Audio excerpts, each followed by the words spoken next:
So hello everyone and good evening सभी को। उम्मीद करता हूँ मेरी वॉइस प्रॉपर आ रही होगी सभी तक। एक बार कंफर्म करेंगे। एंड आज से हम लोग रीस्टार्ट करने वाले हैं जीके पीवाईक्यू सीरीज़ 2.0, है ना। तो रेलवे की जो हमारी जीके की पीवाईक्यू सीरीज़ थी काफ़ी टाइम पहले, कब मैं बताता हूँ कब, रुको। लेक्चर 1 हुआ था 4 महीने पहले। इसमें हैं 1.1 million views. Can we cross that 1.1 million cross mark जो है आपका। 4 महीने पहले कब, 16 सितंबर को ये स्टार्ट किया गया था। एंड आज 12 फरवरी को हम लोग इसको रीस्टार्ट कर रहे हैं, कंसिडरिंग हमारा जो एग्ज़ाम है वो लगभग 2 महीने बाद है।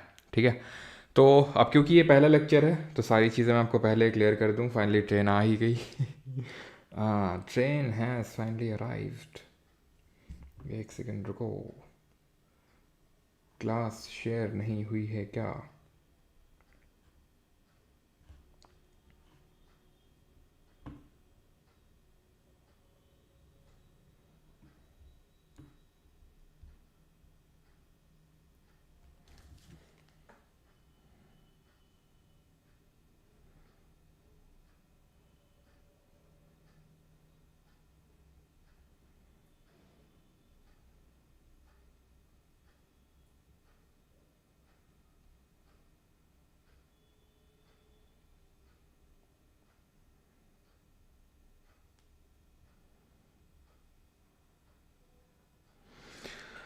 हाँ जी, तो आरपीएफ कांस्टेबल का एग्ज़ाम आई थिंक मार्च, है ना।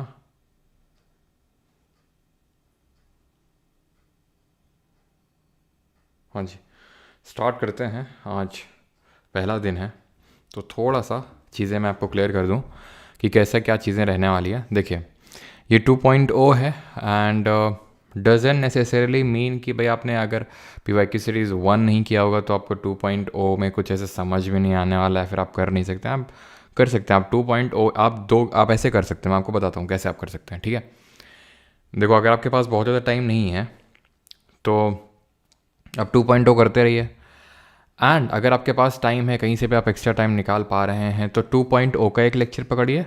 प्लस मोस्ट प्रॉब्ली ये जो हमारा लेक्चर होने वाला है ये मंडे टू फ्राइडे हमारा लेक्चर रहेगा ही है। ठीक है, मंडे टू फ्राइडे। अब इस वीक हो सकता है मंडे टू हम लोग सैटरडे कर लें, बिकॉज हम लोग वेंसडे से यानी आज से स्टार्ट कर रहे हैं। तो 5 दिन रहेगा लेक्चर। रफली हमारे पास 2 महीने हैं। ठीक है, 2 महीने हम पूरे भी नहीं मानते हैं, तो भाई 2 महीने मतलब 8 हफ्ते। 8 हफ्ते मतलब 5 दिन एक हफ्ते में कर रहे हैं, 40 लेक्चर्स। 40 नहीं तो हम 35 तो मान ही सकते हैं। ठीक है, कि 35 हम लेक्चर्स यहाँ पर करने वाला है। और let me tell you what that अगर आप ये 35 लेक्चर्स शिद्दत के साथ कर लेते हैं, शिद्दत मतलब अति शिद्दत के साथ, ठीक है, तो आपका बेड़ा पार हो जाएगा रेलवे में, ये मैं आपको बता सकता हूँ। ठीक है, चाहे भले आप पार्ट 1 किए हों चाहे ना किए हों, डजेंट मैटर। किए हैं, बहुत अच्छा एडिशनल है वो आपके लिए, उसको रिवाइज करके रखें। Anything is kind of supplementary ही है वो आपके लिए। ठीक है, जैसे अभी एसएससी जेई का मैंने टॉपर का वीडियो डाला था, आप में से काफ़ी लोगों ने देखा होगा, SSC JE all India rank 1। ठीक है, अब मैं क्यों एसएससी को कोड कर रहा हूँ, बिकॉज टीसीएस एग्जाम कंडक्ट करवाता है एसएससी का भी, और आपका भी टीसीएस करवाने वाला हूँ। तो जो AR1 है उसने क्या बात बोली थी कि 14 लेक्चर्स ही सिर्फ किए थे पीवाईक्यू सीरीज़ के, लेकिन उसको 5 से 6 बार एटलीस्ट रिवाइज किया। और जो 10 से 12 नंबर उसके आ रहे थे वो सीधे 30 वाले ब्रैकेट में चला गया। देख रहे हैं? तो अगर आप सोचिए, आप 35 लेक्चर्स को कायदे से कर लेते हैं तो उसका पावर कितना है। और यकीन मानिए, जितने लोग देख रहे हैं आपको लगेगा सर सब कर लेंगे, सबका सिलेक्शन हो जाएगा। ऐसे नहीं होता है। अब कितने लोग देख रहे हैं, रुको मैं देखता हूँ। आई थिंक रफली 3,000 कुछ ऐसे लोग देख रहे होंगे, 2,500-3,000। ठीक है, तो जितने भी 2,500-3,000 लोग देख रहे हैं, तो तुम्हें क्या लगता है ये सारे लोग रेगुलर रहेंगे? नहीं रहेंगे। ठीक है, 3,000, ओके ठीक है, आई थिंक 3-3,500 हैं। तो ये सारे लोग रेगुलर नहीं रहने वाले हैं। ठीक है, मोस्ट ऑफ द लोग आप देखेंगे, जैसे आज जितने लोग हैं कल थोड़े और कम और कम और कम और कम, इस तरह से होता जाएगा। मुझे उससे दिक्कत नहीं कि आप लाइव देख रहे हो, रिकॉर्ड देख रहे हो, तो मेरे लाइव व्यूअरशिप आके बढ़ाओ, उससे मुझे फ़र्क नहीं पड़ता है। मुझे फ़र्क पड़ता है इस चीज़ से कि आप रिविजन कर रहे हो कि नहीं, आप कंसिस्टेंट हो कि नहीं, और रिविजन कर रहे हो कि नहीं। दो चीज़ें मैटर करती हैं। लाइव रहोगे तो इससे ये है कि कंसिस्टेंसी ब्रेक नहीं होगी, क्योंकि आप फिर टालोगे नहीं, कि भाई चलो कल देख लेंगे, परसों देख लेंगे, इस तरह से आप टालोगे नहीं। अगर आपको कंसिस्टेंट रहोगे कि भाई हाँ 6 PM पे लेक्चर स्टार्ट होता है तो मैं 6 बजे अपना जो भी मुझे बाकी चीज़ें ख़त्म करनी, डेली टास्क हैं वो सब मैं ख़त्म करके 6 PM पे ये लेक्चर मुझे लेना है, तो वो उससे कंसिस्टेंसी बन जाएगी। और रिविज़न का भी आप एक ऐसा टाइम वो कर लो। रिवीजन कैसे करना है, तो रिवीजन 2 करना है, मतलब एक तो विदिन 24 आवर्स होना चाहिए, यानी कि 24 घंटे के अंदर एक रिवीजन आपका हो जाए। क्योंकि हमें पता नहीं आपको पता है कि नहीं, लेकिन जो हमारा रिवीजन जो भी हम पढ़ते हैं, तो वो जो डिप्लीशन का रेट है, जो भी हम पढ़ते हैं उसका डिप्लीशन का रेट आप ये मान के चलो कि विदिन 24 आवर्स सबसे मैक्सिमम होता है डिप्लीशन का रेट। देन धीरे धीरे धीरे वो और डिप्लीट होता है। तो हमें ये कोशिश करनी कि 24 घंटे के अंदर एक रिवीजन कर लें, और दूसरा रिवीजन हमारा वीकली होना चाहिए, यानी कि जैसे ही सैटरडे संडे को हमें ब्रेक मिलेगा तो हम सारे लेक्चर्स को रिवाइज कर लेंगे। एंड एट दी एंड जब एग्ज़ाम होगा, एग्ज़ाम से 10-15 दिन पहले वैसे भी मैं कोई लेक्चर नहीं कराऊंगा, ऐसा ना हम लोग रिवाइज ही करेंगे अगर हमें करना होगा तो उस टाइम पे आप सारी चीज़ें फिर से रिवाइज कर सकते हो। लेकिन अगर आप अभी रिवाइज करते चलोगे तो लास्ट में सब कुछ नया नया नहीं लगेगा, सब कुछ पढ़ा पढ़ा लगेगा। ठीक है, अब क्योंकि पहला लेक्चर है तो इसलिए इतना ज्ञान दे रहा हूँ शुरुआत में, है ना। काफ़ी लोगों को मचाओ को जल्दी ज़िंदगी से स्टार्ट करो कर रहे हैं। ठीक है, ऐसी ही जो चुल है अंदर से जो आ रही है वो आखिर तक मेंटेन रहेगी तो ज़्यादा अच्छा रहेगा। उतना तो लेवल का नहीं रहेगा जितना पहले लेक्चर में होता है, पहले लेक्चर का क्रेज़ ही अलग होता है। ठीक है, मुझे भी था जब नई कोचिंग में एनरोल करते थे तो फिर नई ट्यूशन्स में तो पहली क्लास का अलग ही क्रेज़ होता था, फिर धीरे धीरे वो क्रेज़ खत्म होने लगता था। लेकिन बिलीव मी, जो लास्ट तक इस क्रेज़ को, वो डाउन तो होगा लेकिन कौन कितना मेंटेन करके चलता है वो मैटर करेगा लास्ट तक। ठीक है, तो 2 चीज़ें, कंसिस्टेंसी और रिवीजन। बाकी आपके हाथ में। ये भी पक्की बात है कि सब लोग कंसिस्टेंट नहीं रहने वाले, सब लोग रिवीजन नहीं करने वाले। डिफरेंस यहीं पे क्रिएट होता है। बाकी आपको नोट्स इसके बनाने हैं कि नहीं वो भी मैं आपको क्लियर कर देता हूँ कि नोट्स आप इसके खुद से भी बना सकते हैं, और अगर आपके पास टाइम नहीं है, अगर आपको लगता है कि नहीं मुझे नोट्स बने बनाए चाहिए, तो जैसे पिछली बार की तरह जो आप लोगों का कोर्स था PYQ सीरीज़ नोट्स का, RRB PYQ series note Parmar academy application पे, तो वो में जो लोग भी एनरोल थे तो उनको कुछ करने की ज़रूरत नहीं, आपके उसी में ऐड होने लगेंगे। इसके भी अलग से ऐसा आपको किसी को एनरोल करने की ज़रूरत नहीं है अगर आप पहले थे। अगर नहीं थे तो आप एनरोल हो सकते हैं उसमें, और उसमें आपको सारे नोट्स 2.0 के भी और पुराने यानी 1.0 उसके भी आपको नोट्स, तो वो तो पहले ही से पड़े हुए हैं, और इसके भी ऐड होने लगेंगे। डिजिटल नोट्स हैं, नहीं होगा तो जो पहले लेक्चर आज हम लोग लेंगे उसके परमार SSC टेलीग्राम पे मैं नोट्स शेयर कर दूंगा, सो दैट अगर आपको देखना है कि कैसे क्या है तो वो भी आप देख सकते हैं। ठीक है, क्लियर सर। बिगिनर्स देख सकते हैं, बिगिनर एडवांस हर कोई देख सकता है, बिकॉज 2 महीने बाद एग्जाम है रफली। तो आप ये मान के मत चलो कि हम बिगिनर हैं, एडवांस्ड हैं, मीडियम लेवल पे हैं, बिकॉज अगर आप बिगिनर भी हो तो भी वही सेम, एडवांस हो तो भी। अब ऐसा तो है नहीं बिगिनर हो तो आप फिर से एकदम स्क्रैच से सारी चीज़ें स्टार्ट करोगे, कोर्स पढ़ना स्टार्ट करोगे, उसका टाइम है नहीं अभी। अगर आपने कोर्स कर रखा है 2.0 3.0 तो उसको आप रिवाइज़ करो, लेकिन अब स्क्रैच से मैं आपको रिकमेंड नहीं करूँगा कि आप कोर्स कोई भी 2.0 या फिर 3.0 लो, आप सिर्फ PYQ सीरीज़ करो। अगर है तो बहुत अच्छी बात है, उसको आप रिवाइज करो। स्टार्ट करते हैं अभी। ठीक है, कितने क्वेश्चंस करेंगे? डेली हम लोग 25 क्वेश्चंस करने वाले हैं। शुरू के जो 20 क्वेश्चंस होंगे वो GK के होंगे। ठीक है, एंड इसमें हम पॉलिटी, ज्योग्राफी, हिस्ट्री, इकोनॉमिक्स, ठीक है, ये सारे सब्जेक्ट्स कर रहे होंगे। बाकी के जो हमारे 5 क्वेश्चंस होंगे लास्ट में वो साइंस बेस्ड होंगे, जिसमें कि फिजिक्स, केमिस्ट्री एंड बायोलॉजी के हम लोग आखिर के 5 क्वेश्चंस करने वाले हैं। तो अभी स्टार्ट करते हैं बिना किसी देरी के साथ। चलो, तो फर्स्ट क्वेश्चन है, which article of the Indian constitution states that the governor has the power to promulgate ordinances during the recess of legislature. Now what is this recess? तो रेसेस होता है 2 सेशंस के बीच में ब्रेक। सेशन क्या होता है? सत्र होता है। ठीक है, सेशन बुलाता कौन है? तो अगर हम सेंटर लेवल की बात कर रहे हैं तो सेशन बुलाने का काम करता है। ठीक है, बुलाता कौन है? बुलाता है और जाना भी पड़ेगा। ठीक है, सेशन बुलाने का काम करता है प्रेसिडेंट, अगर हम पार्लियामेंट में देखें, और स्टेट लेजिस्लेचर में ये काम गवर्नर करता है। ठीक है, मिनिमम 2 सेशंस तो हर साल होने ही चाहिए, यानी कि उसमें लिखा हुआ है कि मैक्सिमम कॉन्स्टिट्यूशन में कि मैक्सिमम 2 सेशन के बीच में 6 महीने का गैप हो सकता है। मैक्सिमम 6 महीने का गैप हो सकता है, उसका मतलब इम्प्लिसिट है ये चीज़ कि मिनिमम 2 सेशंस तो होने ही पड़ेंगे। और मैक्सिमम कितने हो सकते हैं? 3। कौन कौन से? सबसे पहले तो साल की शुरुआत में होता है बजट सत्र, जो अभी हुआ। इसके बाद होगा कौन सा? इसके बाद जब जुलाई आएगा ना मानसून का, तो मानसून सत्र होगा। देन होगा आपका विंटर यानी कि शीतकालीन सत्र। ऐसा समर सेशन करके कोई सेशन नहीं होता है। कमेंट में आप बता सकते हो कि कौन सा आर्टिकल है कॉन्स्टिट्यूशन का जो हमारा सेशंस ऑफ पार्लियामेंट की बात करता है। ठीक, तो ये चीज़ हो गई। ऑर्डिनेंस क्या होता है? तो ऑर्डिनेंस होता है अध्यादेश। अध्यादेश क्या होता है? तो देखो, लॉ बनाने का काम जो हमारा 3 ऑर्गन्स होते हैं, ठीक है, देयर आर 3 ऑर्गन्स। 3 ऑर्गन कौन कौन से होते हैं? एक तो होता है लेजिस्लेचर, मतलब 3 ऑर्गन्स गवर्नमेंट के, तो एक तो होता है लेजिस्लेचर, एक होता है हमारा एग्जीक्यूटिव, और एक होता है हमारा जुडिशरी, ठीक है। तो ये 3 ऑर्गन्स होते हैं। लेजिस्लेचर का मतलब विधायिका, ठीक है। और एक चीज़ कि आप कमेंट में थोड़ा सा कम फोकस करके भाई कमेंट में आप उसको कमेंट को और अच्छा बनाइए। अच्छा इन दी सेंस कि भाई जो मैंने अभी जैसे आपसे आर्टिकल पूछा सेशन कौन सा है, तो आप एक दूसरे से क्वेश्चन पूछ सकते हैं इस तरह का, या फिर अगर आपका कुछ डाउट आता है वो आप पूछ सकते हैं जब मैं पूछूंगा। जैसे फॉर एग्जांपल 5 क्वेश्चन बाद में, हर क्वेश्चन के बाद नहीं पूछने वाला हूँ, तो जब मैं पूछूंगा तब आप उस चीज़ को बताइएगा, ठीक है, पूछिएगा। फालतू के इधर उधर के कॉमेंट में मत एंगेज होइएगा, ठीक है। हंसी मजाक करने और आखिरी में हम कर लेंगे, अभी नहीं।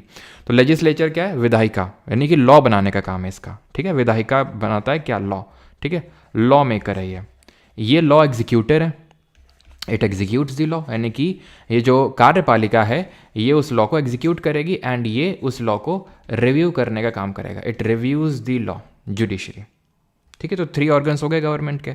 अब लॉ बनाने का काम लेजिस्लेचर का है। लेजिस्लेचर की जब हम बात करते हैं सेंटर लेवल पे, तो इसका मतलब होता है लोकसभा और राज्यसभा। वैसे मैं आपको बता दूं, जब हम पार्लियामेंट बोलते हैं शब्द, तो पार्लियामेंट में लोकसभा भी आता है, राज्यसभा भी आता है और प्रेसिडेंट भी आता है, तीनों आते हैं। लेकिन लॉ मेकिंग बॉडी क्यों? क्योंकि जैसे लोकसभा से बिल पास हुआ, राज्यसभा के पास गया, राज्यसभा ने भी पास कर दिया, लेकिन वो फाइनली प्रेसिडेंट के पास जाता है सहमति के लिए। तो इस तरह से कानून बनता है। ऐसे ही स्टेट लेवल पे कानून कैसे बनता है? विधानसभा है, लेजिस्लेटिव असेंबली, इससे लॉ पास होगा, इससे बिल पास होगा, लॉ नहीं, बिल पहले तो होता है वो, ठीक है। देन अगर लेजिस्लेटिव काउंसिल, विधान परिषद है उस राज्य में, तो वहां पे जाएगा। कितने राज्य में जरा बताओ लेजिस्लेटिव काउंसिल? तो वहां पे जाएगा, और अगर है तो ठीक है, और नहीं है तो फिर डायरेक्टली वो गवर्नर के पास जाएगा और उसकी असेंट लगेगी। लेकिन मान लेते हैं, हम ये एक केस कंसिडर करते हैं, और बिल्कुल यहाँ पर सबका सही आंसर है, आर्टिकल यहाँ पर 85 है जो सेशन की बात करता है। मान लेते हैं कि लोकसभा सत्र में नहीं है, या राज्यसभा नहीं है, या फिर दोनों नहीं है, तो उस केस में सेंटर लेवल पे प्रेसिडेंट को ये पावर दी गई है, राष्ट्रपति को ये क्या दिया गया है? शक्ति दी गई है। और स्टेट के केस में गवर्नर को ये पावर दी गई है कि आप लोग एक लॉ बना सकते हो। मान लो कोविड के टाइम पे जैसे सत्र नहीं चल रहा था कोविड के टाइम पे, लेकिन उस टाइम पे इमीडिएट नीड थी, कुछ ऐसी चीज़ें अराइज हो गई थी कि जैसे मास्क की कालाबाजारी चल रही थी, जो पीपीई किट है उनकी कालाबाजारी चल रही थी, तो उसको लेके कानून चाहिए था। अब पहले से तो कानून एग्जिस्ट करता नहीं था उस चीज़ को लेके, तो फिर ऐसे केस में भाई इमरजेंसी के केस में लॉ बनाने का पावर इन लोगों को दे दिया गया है। वो लॉ टेम्परेरी लॉ होता है, ठीक है। जब वो सेशन में बैठेंगे लेजिस्लेचर, जैसे लोकसभा, राज्यसभा या फिर लेजिस्लेटिव असेंबली, तो वो उस लॉ को रिव्यू करेंगे। ठप्पा लगा देंगे तो चलता रहेगा, और अगर नहीं उस पर ठप्पा लगाएंगे तो वो खत्म हो जाएगा, ठीक। तो प्रेसिडेंट को ये पावर आर्टिकल 123 अनुच्छेद 123 देता है, और जो गवर्नर है उसको 213। सिंपल, आपको क्या करना है? 2 को इधर और 1 को इधर, ठीक है। तो गवर्नर को पावर कहां से मिलती है? आर्टिकल नंबर 213 से। Is that clear? अगर हम 212 की बात करें, आर्टिकल नंबर 212, तो आर्टिकल नंबर जो 212 है, किसकी बात करता है? That courts cannot question the validity of proceedings in a state legislature, ठीक है। proceedings in state लेजिस्लेचर, यानी कि राज्य के विधानमंडल में क्या प्रोसीडिंग चली है उसको कोर्ट क्वेश्चन नहीं कर सकता है। क्या आप मुझे कमेंट में ये बता सकते हैं कि अगर यहाँ पर स्टेट लेजिस्लेचर की जगह मैं सिर्फ पार्लियामेंट शब्द लिख दूंगा तो ये आर्टिकल क्या हो जाएगा? बताओ जल्दी से। और क्या आर्टिकल है? 214 तो यार हाई कोर्ट की बात करता है, हमें पता है 214 से ही हाई कोर्ट के बारे में आर्टिकल्स शुरू होते हैं। 214 से लेकर 233, 214 से लेकर 233 तक हाई कोर्ट के यानी कि उच्च न्यायालय के आर्टिकल जाते हैं। और 210 किसकी बात करता है? 210 ये बात करता है language to be used in legislature. कहाँ पर? Used in state legislature. वहाँ पे कौन सी लैंग्वेज यूज़ हो सकती है? वो 210 में है। अब अगर यही मैं पूछ लूँ कि पार्लियामेंट यहाँ लिख दूँ, बड़ा आसान है, आप में से काफ़ी लोगों को पता भी होगा। हमें क्या करना होता है? हमें जब पार्लियामेंट के आर्टिकल में हैं हम, तो हमें या तो 89 या 90 को जोड़ देना होता है और हमें स्टेट लेजिस्लेचर का आर्टिकल मिल जाता है। 89 जोड़ना होता है 109 तक, और 110 और उसके बाद से 90 जोड़ना होता है, सिंपल। तो आप ऐसे भी निकाल सकते हैं कि, या फिर मतलब कहने का मतलब ये है कि किसी चीज़ में हमने 90 जोड़ा होगा तो ये मिला होगा, तो वो पार्लियामेंट वाला आर्टिकल होगा। और अगर ये तुम्हें उल्टी गणित समझ नहीं आ रही, रिवर्स इंजीनियरिंग, तो सिंपल 212 में 90 घटा दो, 90 सब्ट्रैक्ट कर दो, तो पार्लियामेंट के आर्टिकल में पहुंच जाओगे। ठीक है, कितना हो जाएगा आपका 122। ठीक है, यानी कि courts can not question the validity of proceeding of parliament, ये 122 आर्टिकल बोल रहा है। और 210 इसमें 90 घटा दोगे तो कितना आ जाएगा 120। तो 120 बताता है language to be used in parliament, simple. तो ये फंडा आपको समझ में आया कि नहीं? आप में से काफ़ी लोगों को पता होगा। ठीक है, language to be used in parliament, काफ़ी लोगों को फंडा पता होगा कि ये पार्लियामेंट, और यानी कि हम जब पार्ट 5 मतलब यूनियन के आर्टिकल में होते हैं, वैसा ही आर्टिकल हमें स्टेट लेजिस्लेचर का चाहिए, तो हम 89 ऐड करते हैं या 90। 109 आर्टिकल तक हैं तो 89 ऐड करेंगे, और 110 या उसके बाद जाएंगे तो वो 90 ऐड कर देंगे। जैसे 110 किसकी बात करता है? ये डेफिनीशन है मनी बिल की 110 में, आप 90 ऐड कर दो, 90 ऐड कर दो तो आपको मिल जाएगा डेफिनीशन। और जो यहाँ पे आप 290 ऐड करोगे तो 200 आएगा, तो definition of money bill in state legislature के केस में। ठीक है, अभी चलो इतना ही रखते हैं, मैं गवर्नर के आर्टिकल में जा नहीं रहा हूँ। ठीक है, फिर कभी गवर्नर का क्वेश्चन आएगा तो वहाँ पर देखेंगे कि भाई 153 में ऑफिस ऑफ गवर्नर है, देन 154 में उसका एग्जीक्यूटिव पावर, देन 155 में अपॉइंटमेंट दी है, 156 में टर्म दिया है, 157 में क्वालिफिकेशन, देन कंडीशन, ओथ। ठीक है, ये सारी चीज़ें दी हैं, तो हम जब कोई और क्वेश्चन आएगा तो वहाँ पे देखेंगे। ठीक है, सिर्फ एक ही लेक्चर में तो वन शॉट लेक्चर तो हो नहीं रहा। 1809 में कौन से लॉर्ड थे जिन्होंने अमृतसर की ट्रीटी साइन करी थी महाराजा रंजीत सिंह जी के साथ? ऑप्शन है आपके, और हाँ, पहले खुद से अटेम्प्ट करना है, चाहे आप बिगिनर हैं, एडवांस है, चाहे आप किसी भी लेवल में, आपको खुद से अटेम्प्ट करना है पहले हर एक क्वेश्चन को, और तो लास्ट में आप बताएंगे कि आपने कितना क्या स्कोर कर रहे हैं आप। सर आज मॉनेटरी पॉलिसी की क्लास हुई थी, बिल्कुल मॉनेटरी पॉलिसी की आज क्लास हुई थी। ऑलराइट, हाँ जी। तो यहाँ पर अगर हम बात करें इन 1809, तो कौन से लॉर्ड थे ये? तो लॉर्ड थे हार्डिंग, सॉरी, यहाँ पर पूछ रहा है ट्रीटी ऑफ अमृतसर, तो ये हो गए मेटकाफ। मेटकाफ को हम लिबरेटर ऑफ इंडियन प्रेस के नाम से भी जानते हैं। क्यों? क्योंकि इन्होंने इंडियन जो प्रेस था, प्रेस समझ रहे हैं ना आप, इंडियन प्रेस मतलब अखबार वगैरह, ठीक है, तो इस पर जो रिस्ट्रिक्शंस लगे हुए थे उसको हटाने का काम किया था मेटकाफ ने, इसलिए इनको लिबरेटर ऑफ इंडियन प्रेस बोलते हैं। हार्डिंग के टाइम, अब ये था क्या ट्रीटी ऑफ अमृतसर एक्चुअल में? ये महाराजा रंजीत सिंह आप जानते हैं, ये जो सुकरचर्या मिसल थी, जो सिख थे उनकी टोटल 12 मिसलें थी। ठीक है, तो उनमें से जो सुकरचर्या मिसल थी उससे बिलोंग करते थे, सुकरचर्या मिसल। तो यहाँ पर मैं आपको थोड़ा सा मैप ड्रॉ करता हूँ। यहाँ पर थी हमारी सतलज रिवर, तो ये इसको बाउंड्री बनाया गया था ट्रीटी ऑफ अमृतसर के थ्रू ब्रिटिशर्स और सिख किंगडम के बीच में, कि सिख किंगडम इसके नीचे नहीं जाएगा और ब्रिटिश किंगडम इसके ऊपर नहीं आएगा। 1809 में साइन होती है, देन इनकी डेथ हो जाती है, मृत्यु हो जाती है 1839 में, 1839 में। और जो भी सक्सेसर्स आते हैं इनके बाद, जो इनके बाद थ्रोन पे बैठते हैं, वो बड़ी जल्दी विकेट गिरते चले जाते हैं। अब यहाँ पे ब्रिटिशर्स को लगती है अपॉर्चुनिटी, तो वो 18, ठीक है, अपॉर्चुनिटी लगती है कि भाई यहाँ पर अब क्योंकि इंस्टेबिलिटी आ गई है, तो इन्होंने किया क्या, ब्रिटिशर ने यहाँ पर अपनी ट्रूप्स को खड़ा कर दिया। ठीक है, और सिख किंगडम को यहाँ पर खतरा लगा, तो वो उन्होंने सतलज रिवर को ये पूछने के लिए, फिर जानने के लिए क्रॉस कर लिया। और ब्रिटिशर्स को चाहिए था बहाना, उन्होंने बोला कि देखो भाई, ट्रीटी ऑफ अमृतसर में साइन हुआ था कि सतलज रिवर क्रॉस नहीं करोगे तुम, क्योंकि तुमने क्रॉस कर दी तो अब हम तुम पर अटैक करेंगे।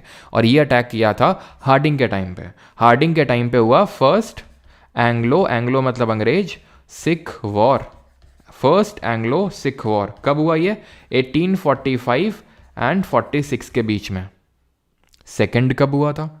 सेकंड इस डलहौजी के टाइम पे हुआ था।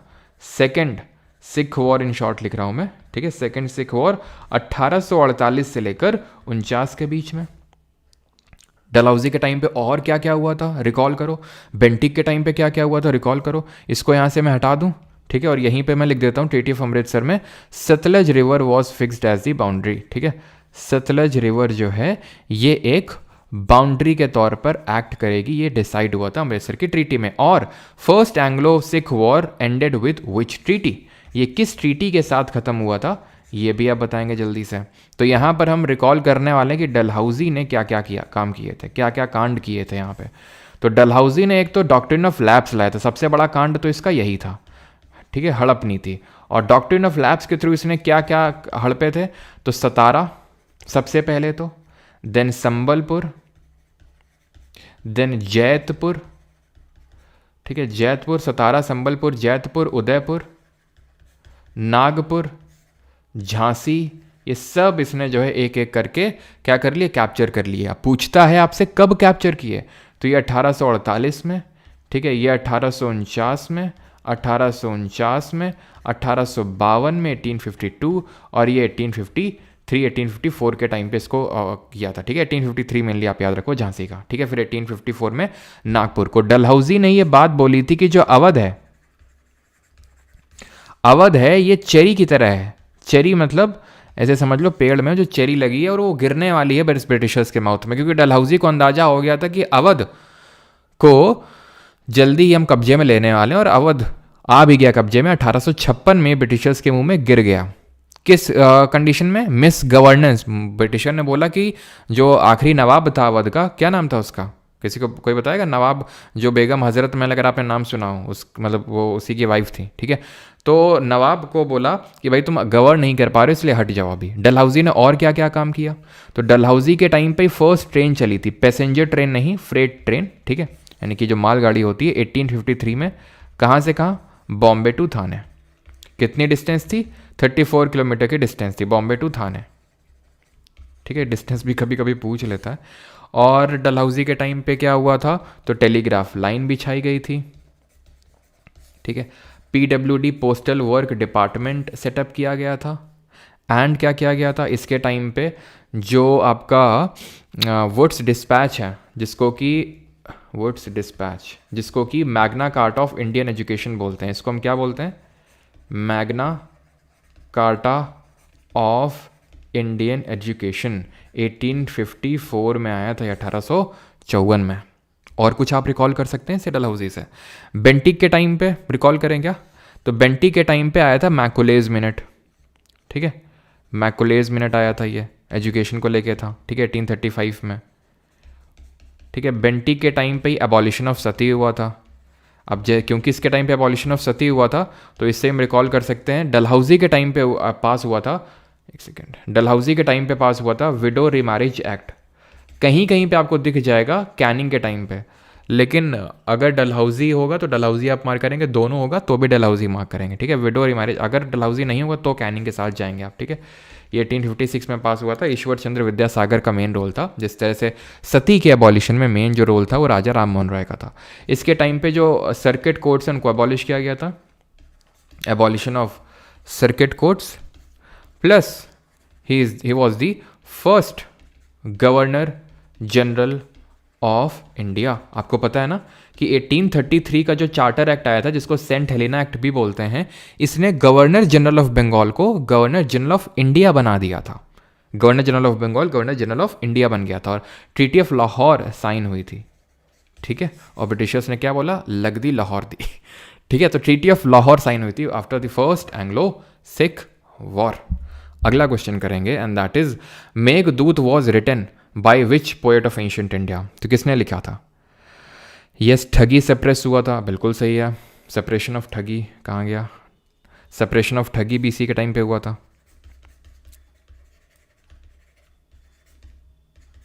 सर यदि SSC का PYQ पार्ट 4 कर रखा है तो इसे करना ज़रूरी है, अगर कर रखा है रिवाइज़ नहीं किया तो रिवाइज़ करो, ठीक है।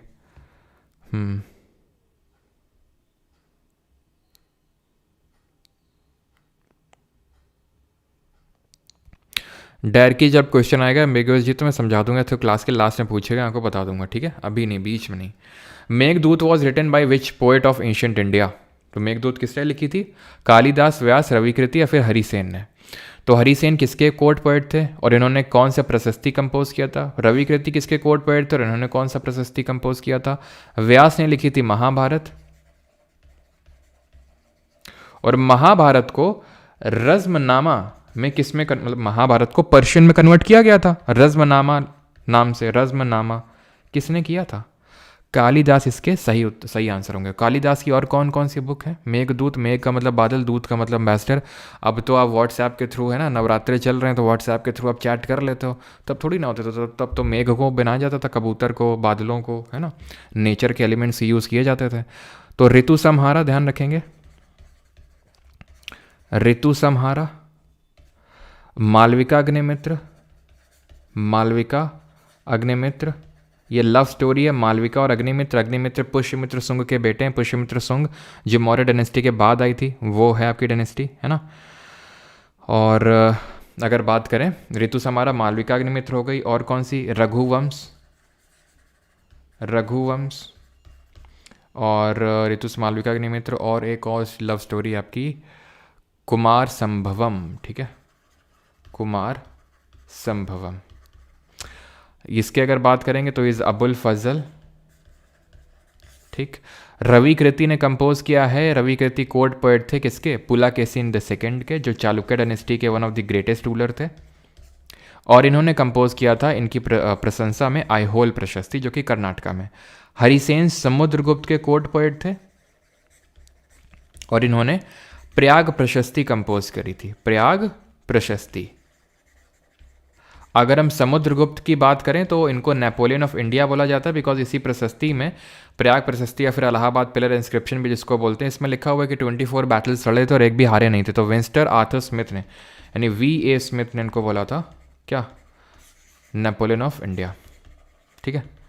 अच्छा करवा दें क्या? ये बताओ, अच्छा हरी सेन जो है, करवा ही देते हैं, चलो, पेज खाली नहीं छोड़ा जाता है ना, पेज खाली नहीं छोड़ा जाता। हरी सेन जो है, एक्चुअल में होता क्या था, मौर्य डायनेस्टी के टाइम पे, मौर्य एम्पायर के टाइम पे कुछ इंपॉर्टेंट पोस्ट होती थी, जैसे कि कुमार अमर्त्य, अमर्त्य, ठीक है, संधि विग्राहिका, संधि विग्राहिका,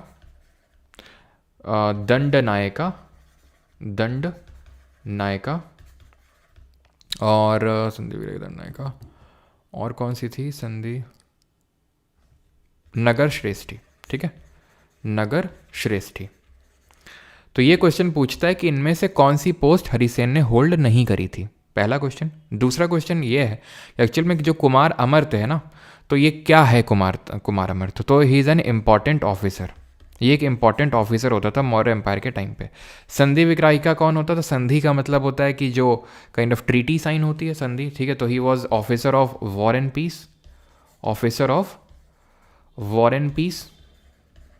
दंड नायिका, महादंड नायिका बोलते थे इसको, तो महादंड नायिका होता था ऑफिसर ऑफ जस्टिस, मैं इन शॉर्ट जस्टिस लिख रहा हूँ। नगर श्रेष्ठी होता था चीफ बैंकर, ठीक है, चीफ बैंकर। तो ध्यान रखिएगा, ये वाली जो पोस्ट है मैंने जो सबसे लास्ट में लिखी है, नॉट हेल्ड बाय हरिसेन, ये हरिसेन ने होल्ड नहीं करी थी। और ये चीज़ तो अब समुद्रगुप्त की बात आई है, तो एक चीज़ और यहाँ पे देख लेते हैं कि इनको कॉइन्स में वीणा बजाते हुए दर्शाया गया है, ये भी आपको पता होना चाहिए। विच among the following is the oldest stock exchange in India? निम्नलिखित में से भारत का सबसे पुराना स्टॉक एक्सचेंज कौन सा है? Multi commodity exchange, Bombay stock exchange, national stock exchange, या फिर national commodity and derivatives exchange? तो it is Bombay stock exchange. India का ही नहीं, एशिया का भी है, ठीक है, एंड एशिया टू, एशिया का भी सबसे पुराना स्टॉक एक्सचेंज है, बिकॉज ये 1875 1875 में ये इस्टेब्लिश हुआ था। और नेशनल स्टॉक एक्सचेंज की बात करें 1849 1878 में तो वो टोक्यो वाला हुआ था, 1875 में बॉम्बे वाला, और 1992 में हुआ था ये, ठीक है, 1992 में, जब 1991 में हमारे यहाँ पे फाइनेंशियल क्राइसिस आया था, आपको पता है, बैलेंस ऑफ पेमेंट क्राइसिस, उसके अगले साल इसको स्टैब्लिश किया गया था। और जो टोक्यो का स्टॉक एक्सचेंज है जापान का, वो 1878 में स्टैब्लिश हुआ था। Raja Raja the first considered the most powerful Chola ruler became king in, सबसे शक्तिशाली जो चोल शासक माने जाने वाले राजा राजा प्रथम किस वर्ष राजा बने थे? ऑप्शंस आपके सामने हैं, आंसर दीजिए।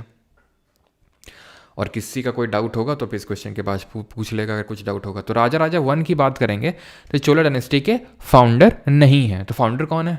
तो एक्चुअल में पहले तो ये ध्यान रखो कि चोला 2 टाइम पीरियड में हम पढ़ते हैं, एक तो अर्ली चोला और एक लेटर चोला, ठीक है।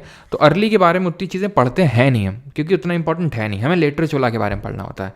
तो एक्चुअल में जो अर्ली चोला है वो संगम एज वाले हैं, ठीक है, ये संगम एज वाले हैं। संगम एज की जब हम बात करते हैं तो इसका मतलब होता है 3rd सेंचुरी BC से लेकर 3rd सेंचुरी AD तक का जो टाइम पीरियड है उसको हम संगम एज बोलते हैं। कमेंट करके बताओ इसमें क्या हुआ था ना, 3 संगम हुई थी टोटल, 3 मतलब असेंबली हुई थी पोएट्स की, बड़े बड़े जो पोएट्स थे, ठीक है, विद्वान थे, उनकी मीटिंग हुई थी।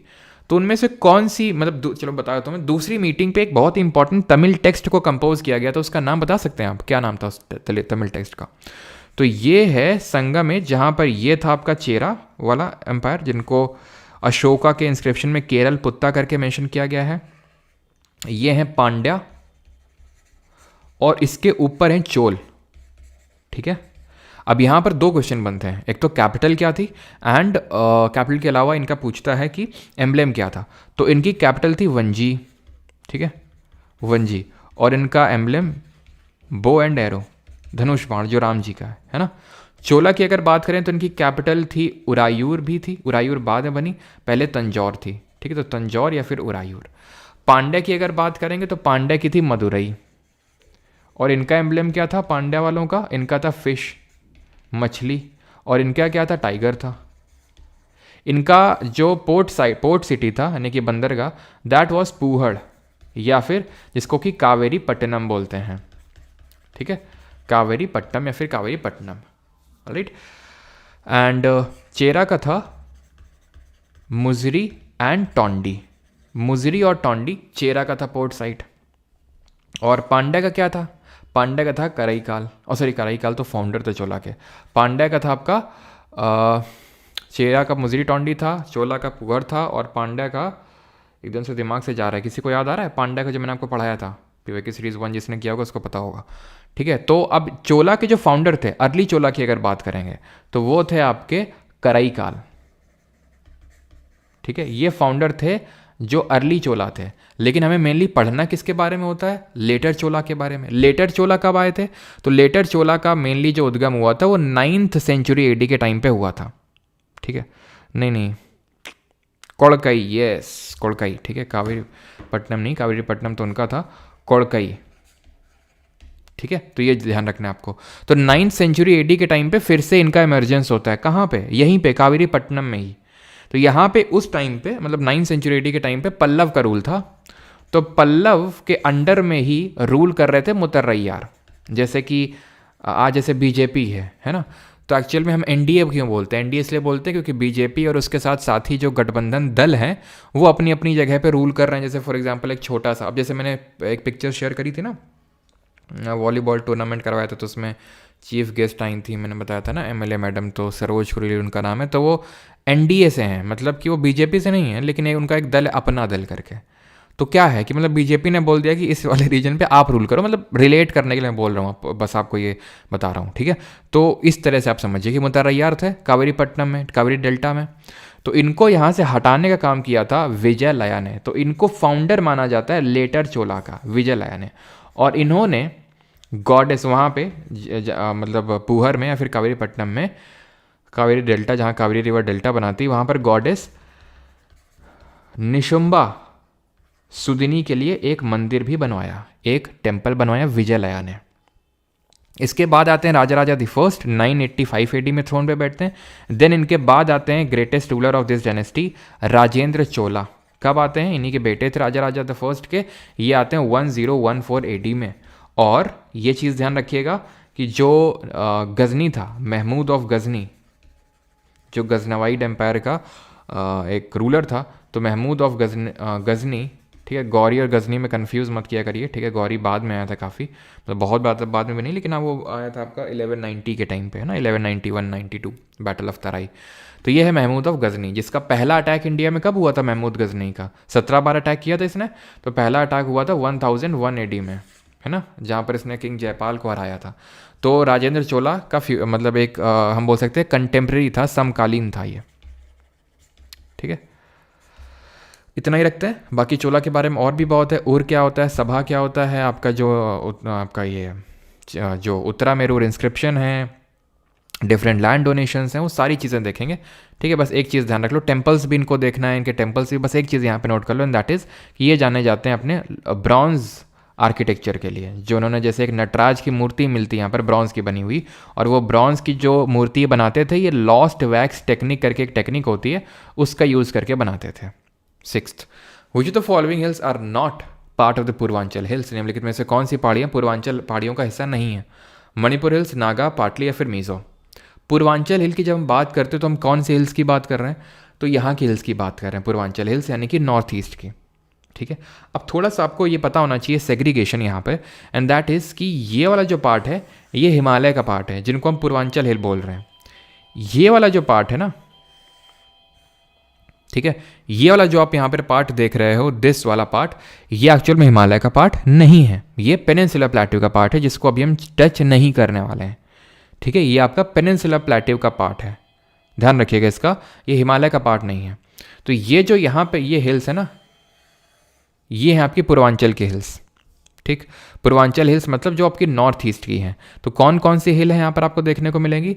तो यहाँ पर मैं लिख देता हूँ क्योंकि वहाँ पर ढंग से दिखाई नहीं दे रहा है। डाफला, ठीक है, मीरी, अबोर, मीशमी, नीशी। ठीक है, ये ध्यान रखिएगा, ये जो हिल्स के नाम पड़े हैं वहाँ की ट्राइब्स के नाम पे पड़े हैं। ये तो भूटान है, देन यहाँ पर आपका अरुणाचल है, तो डाफला, मीरी, अबोर, मीशमी, नीशी, ये ऑर्डर में बता रहा हूँ आपको। ये डाफला है, ये मीरी है, ये अबोर है, ये मीशमी है और ये नीशी है। ठीक, इसके बाद जब आप यहाँ पर आ जाएंगे ना, ठीक है, तो ये पटकाई बम है, देन नागा है, देन मणिपुर हिल्स है, देन मीज़ो हिल्स है। ठीक है, ये है मणिपुर हिल्स और ये है आपकी मीज़ो हिल्स।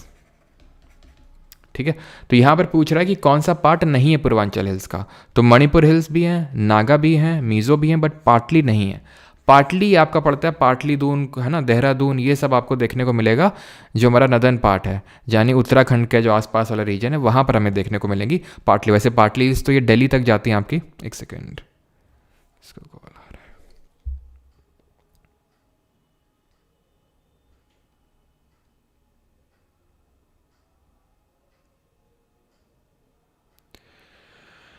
ठीक है, क्लियर। तो पाटली हिल्स की अगर बात करेंगे तो ये जो उत्तराखंड वाला रीजन है वहाँ पे आगे बढ़े अभी।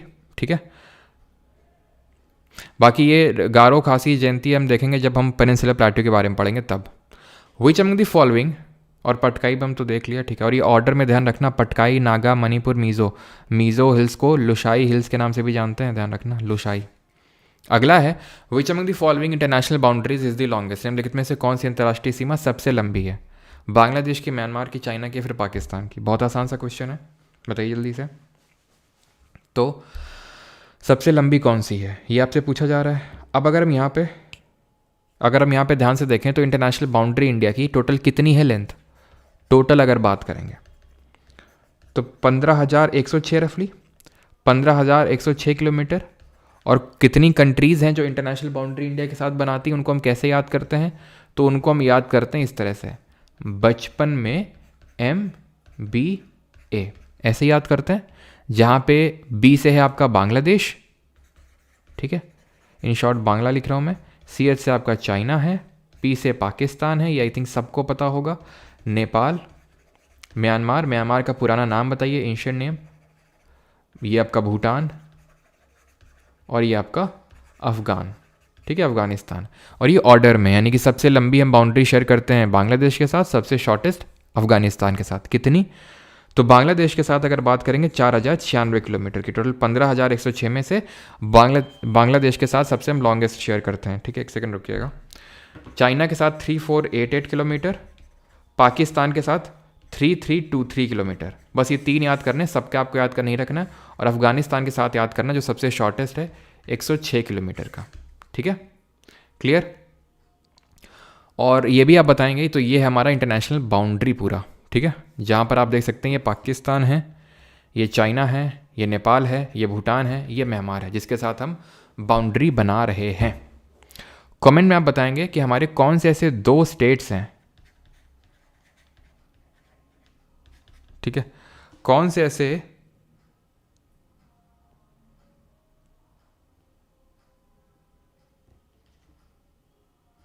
कौन से ऐसे 2 राज्य हैं जो 3 कंट्रीज़ के साथ बाउंड्री शेयर करते हैं, 3 कंट्रीज़ के साथ, ठीक है। ये आप क्वेश्चन का आंसर देंगे, प्लस आपको बताना है कि कौन सा स्टेट है जो 3 साइड से बांग्लादेश से घिरा हुआ है, ठीक है। 1 सेकंड रुकिएगा, मैं ये एक चीज़ का आंसर करेंगे और ये जो अगला क्वेश्चन है इसका।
चलिए, sorry for the break.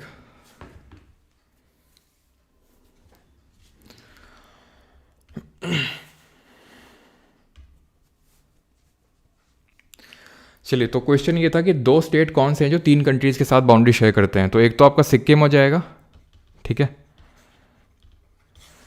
Nepal, Bhutan और चाइना के साथ बाउंड्री शेयर कर रहा है। दूसरा कौन सा स्टेट है? तो चलो पहले तो ये इसका आंसर क्या होगा, स्टेट जो 3 साइड के साथ 3 साइड से बांग्लादेश से घिरा हुआ है, दिस इज त्रिपुरा, ठीक है। त्रिपुरा अगर आप ध्यान से देखेंगे ये है, ठीक है, त्रिपुरा तीनों साइड से घिरा हुआ है। देन है हमारा अरुणाचल प्रदेश जो दूसरा स्टेट है। तो यहाँ पर ये भूटान, यहाँ पे चाइना और यहाँ पे म्यांमार से बाउंड्री शेयर करता है, ऑलराइट। अगला है हमारा, and that is which among the following is the largest of all the duns of the Shivalik mountain range in India, ठीक है। निम्नलिखित में से कौन सा भारत में शिवालिक पर्वत श्रृंखला के सभी दूनों में सबसे बड़ा है? पाटली दून, जम्मू दून, देहरादून या फिर कोटली दून? कौन सा दून है जो सबसे बड़ा है? अब ये दून होता क्या है पहले वो समझते हैं, ठीक है। तो जो भी हमारे हिमालयाज़ हैं, ठीक है, इनको हम 3 पार्ट में डिवाइड करते हैं mainly, greater Himalayas, lesser Himalayas और शिवालिक, ठीक है। इसके ऊपर भी हैं जिनको हम ट्रांस हिमालय बोलते हैं, इनको हम ट्रांस हिमालय के नाम से जानते हैं। तो ये भी एक माउंटेन रेंज है, ये हम रेंजेस के बारे में बात कर रहे हैं, ठीक है। बिकॉज आपको पता है कि जब हमारी इंडियन प्लेट यूरेशियन प्लेट से कोलाइड हुई थी, ठीक है, इतना तो आई थिंक सभी को पता होगा कि ये है यूरेशियन प्लेट, और ये यूरेशियन प्लेट जब कोलाइड हुई थी, इसका कोलिजन हुआ था इंडियन प्लेट से, ठीक है, इसका कोलिजन हुआ था इंडियन प्लेट से। तो यहाँ पर फॉर्मेशन हुआ था किसका? हिमालयास का, ठीक है, फॉर्मेशन हुआ था हिमालयास का, ठीक है। और यहाँ पर क्या था, कौन सा सी था? टेथीस सी, है ना। तो ये है क्या है कि डिफरेंट माउंटेन रेंजेस यहाँ से निकल के आई। जो सबसे पहली वाली है इसको हम बोलते हैं ग्रेटर हिमालयास, जो मिडिल वाली है इसको हम मिडिल हिमालय के नाम से भी जानते हैं, मिडिल या फिर लेसर हिमालय, और जो तीसरी वाली है इसको हम शिवालिक या फिर आउटर हिमालय के नाम से भी जानते हैं, शिवालिक या आउटर हिमालय, ग्रेटर हिमालय या फिर इसको हम हिमाद्री या फिर इनर हिमालय भी बोलते हैं, ठीक है, इनर हिमालय। और इसको मिडिल या लेसर के नाम से जानते हैं। अब ये चीज़ ध्यान रखिएगा कि जो मिडिल और ये जो ग्रेटर और मिडिल है, इसके बीच में पहली बात तो आपकी कश्मीर वैली पड़ती है। यहीं पे जो कश्मीर घाटी है वो इन्हीं दोनों के बीच में है। जो मिडिल और शिवालिक है, इनके बीच में आपको इस तरह की लॉन्गिट्यूडनल वैलीज देखने को मिलेंगी, और इन लॉन्गिट्यूडनल वैलीज को ही हम बोलते हैं दून, लॉन्गिट्यूडनल।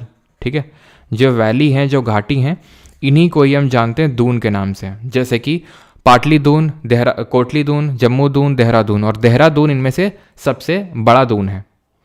मिडिल और जो लेसर हिमालय, इसके डिफरेंट रीजन में डिफरेंट नाम है। जैसे कि कश्मीर में इसको बोला जाता है पीर पंजाल। ठीक है, कश्मीर में इसको बोला जाता है पीर पंजाल। हिमाचल में इसको किस नाम से जाना जाता है? हिमाचल प्रदेश में इसको जाना जाता है धौलाधर के नाम से। ठीक है, धौलागिरी नहीं, धौलागिरी एक पीक का नाम है, एक चोटी का नाम है, जो कि आपका नेपाल में पड़ती है। ये धौलाधर है, इस माउंटेन रेंज का नाम है हिमाचल में। उत्तराखंड में इसको नाग तिब्बा के नाम से जाना जाता है, नाग तिब्बा। और वहीं पे अगर हम नेपाल में जाएंगे तो नेपाल में इसको महाभारत रेंज के नाम से जाना जाता है। ठीक है, महाभारत रेंज। ठीक है, तो ये क्या है, ये जो हमारा दून है, लॉन्गिट्यूडनल वैली है, किसके बीच में? लेसर हिमालय और शिवालिक के बीच में।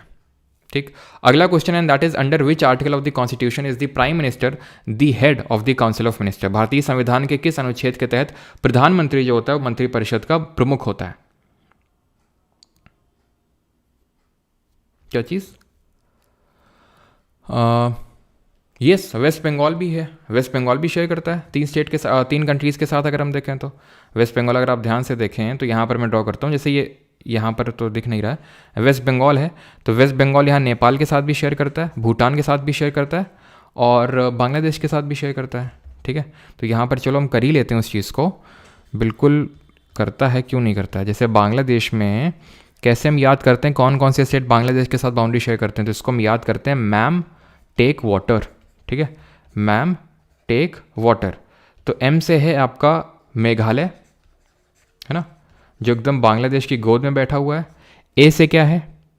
ए से है आपका असम। ठीक है, अरुणाचल मत कर देना। एम से हो जाएगा यहाँ पर मिजोरम। टी से हो जाएगा त्रिपुरा, जो 3 साइड से बांग्लादेश से घिरा हुआ है। एंड डब्ल्यू से हो जाएगा आपका वेस्ट बंगाल। ठीक है, इसी तरह हम नेपाल का कैसे याद करते हैं, तो नेपाल का हम सुब्बू करके याद करते हैं। सुब्बू, सुब्बू मतलब एस से आपका सिक्किम है, यू से आपका उत्तर प्रदेश है, बी से आपका बिहार है, बी से आपका बंगाल। ठीक है, यहाँ पर वेस्ट बंगाल नहीं, बंगाल करके याद करेंगे। यू से आपका उत्तराखंड है। ठीक है, और बासा करके याद करते हैं हम भूटान के बॉर्डर को। तो बी से है अगेन बंगाल। ठीक है, तो बंगाल 3 के साथ कंट्रीज़ के साथ बाउंड्री बना रहा है। ए से हो जाएगा आपका अरुणाचल, एस से हो जाएगा आपका सिक्किम, और ए से हो जाएगा आपका असम। ठीक है, जो भूटान के साथ बाउंड्री शेयर कर रहे हैं। क्लियर? आगे और ये बताइए कि बांग्लादेश को कौन सी CAPF गार्ड करती है, और कौन सी CAPF है जो नेपाल और भूटान के बॉर्डर को गार्ड करती है? कौन सी CAPF है? तो पहले यही कर लेते हैं, देन आगे मूव ऑन करते हैं।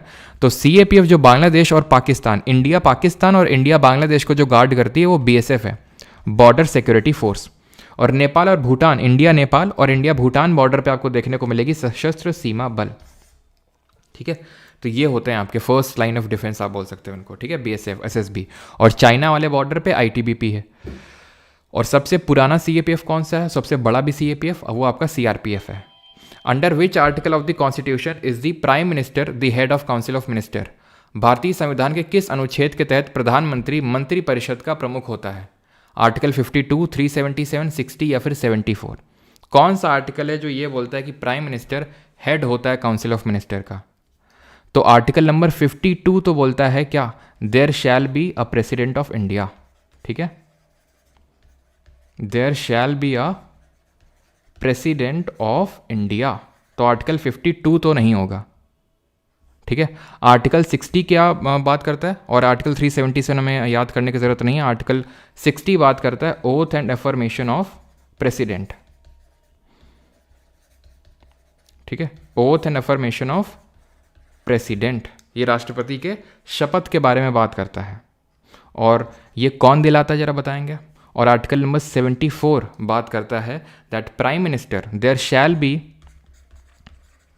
ठीक है, ये आर्टिकल नंबर 74 बोलता है there shall be a council of minister headed by prime minister, ठीक है, to aid and advise, to aid and advise the president, यानी कि राष्ट्रपति को सलाह देने के लिए एक मंत्री परिषद होना चाहिए और उस मंत्री परिषद का हेड कौन होगा, मुखिया कौन होगा, प्राइम मिनिस्टर होगा। तभी प्राइम मिनिस्टर को बोला जाता है डी फैक्टो हेड या फिर रियल हेड। एक सेकेंड,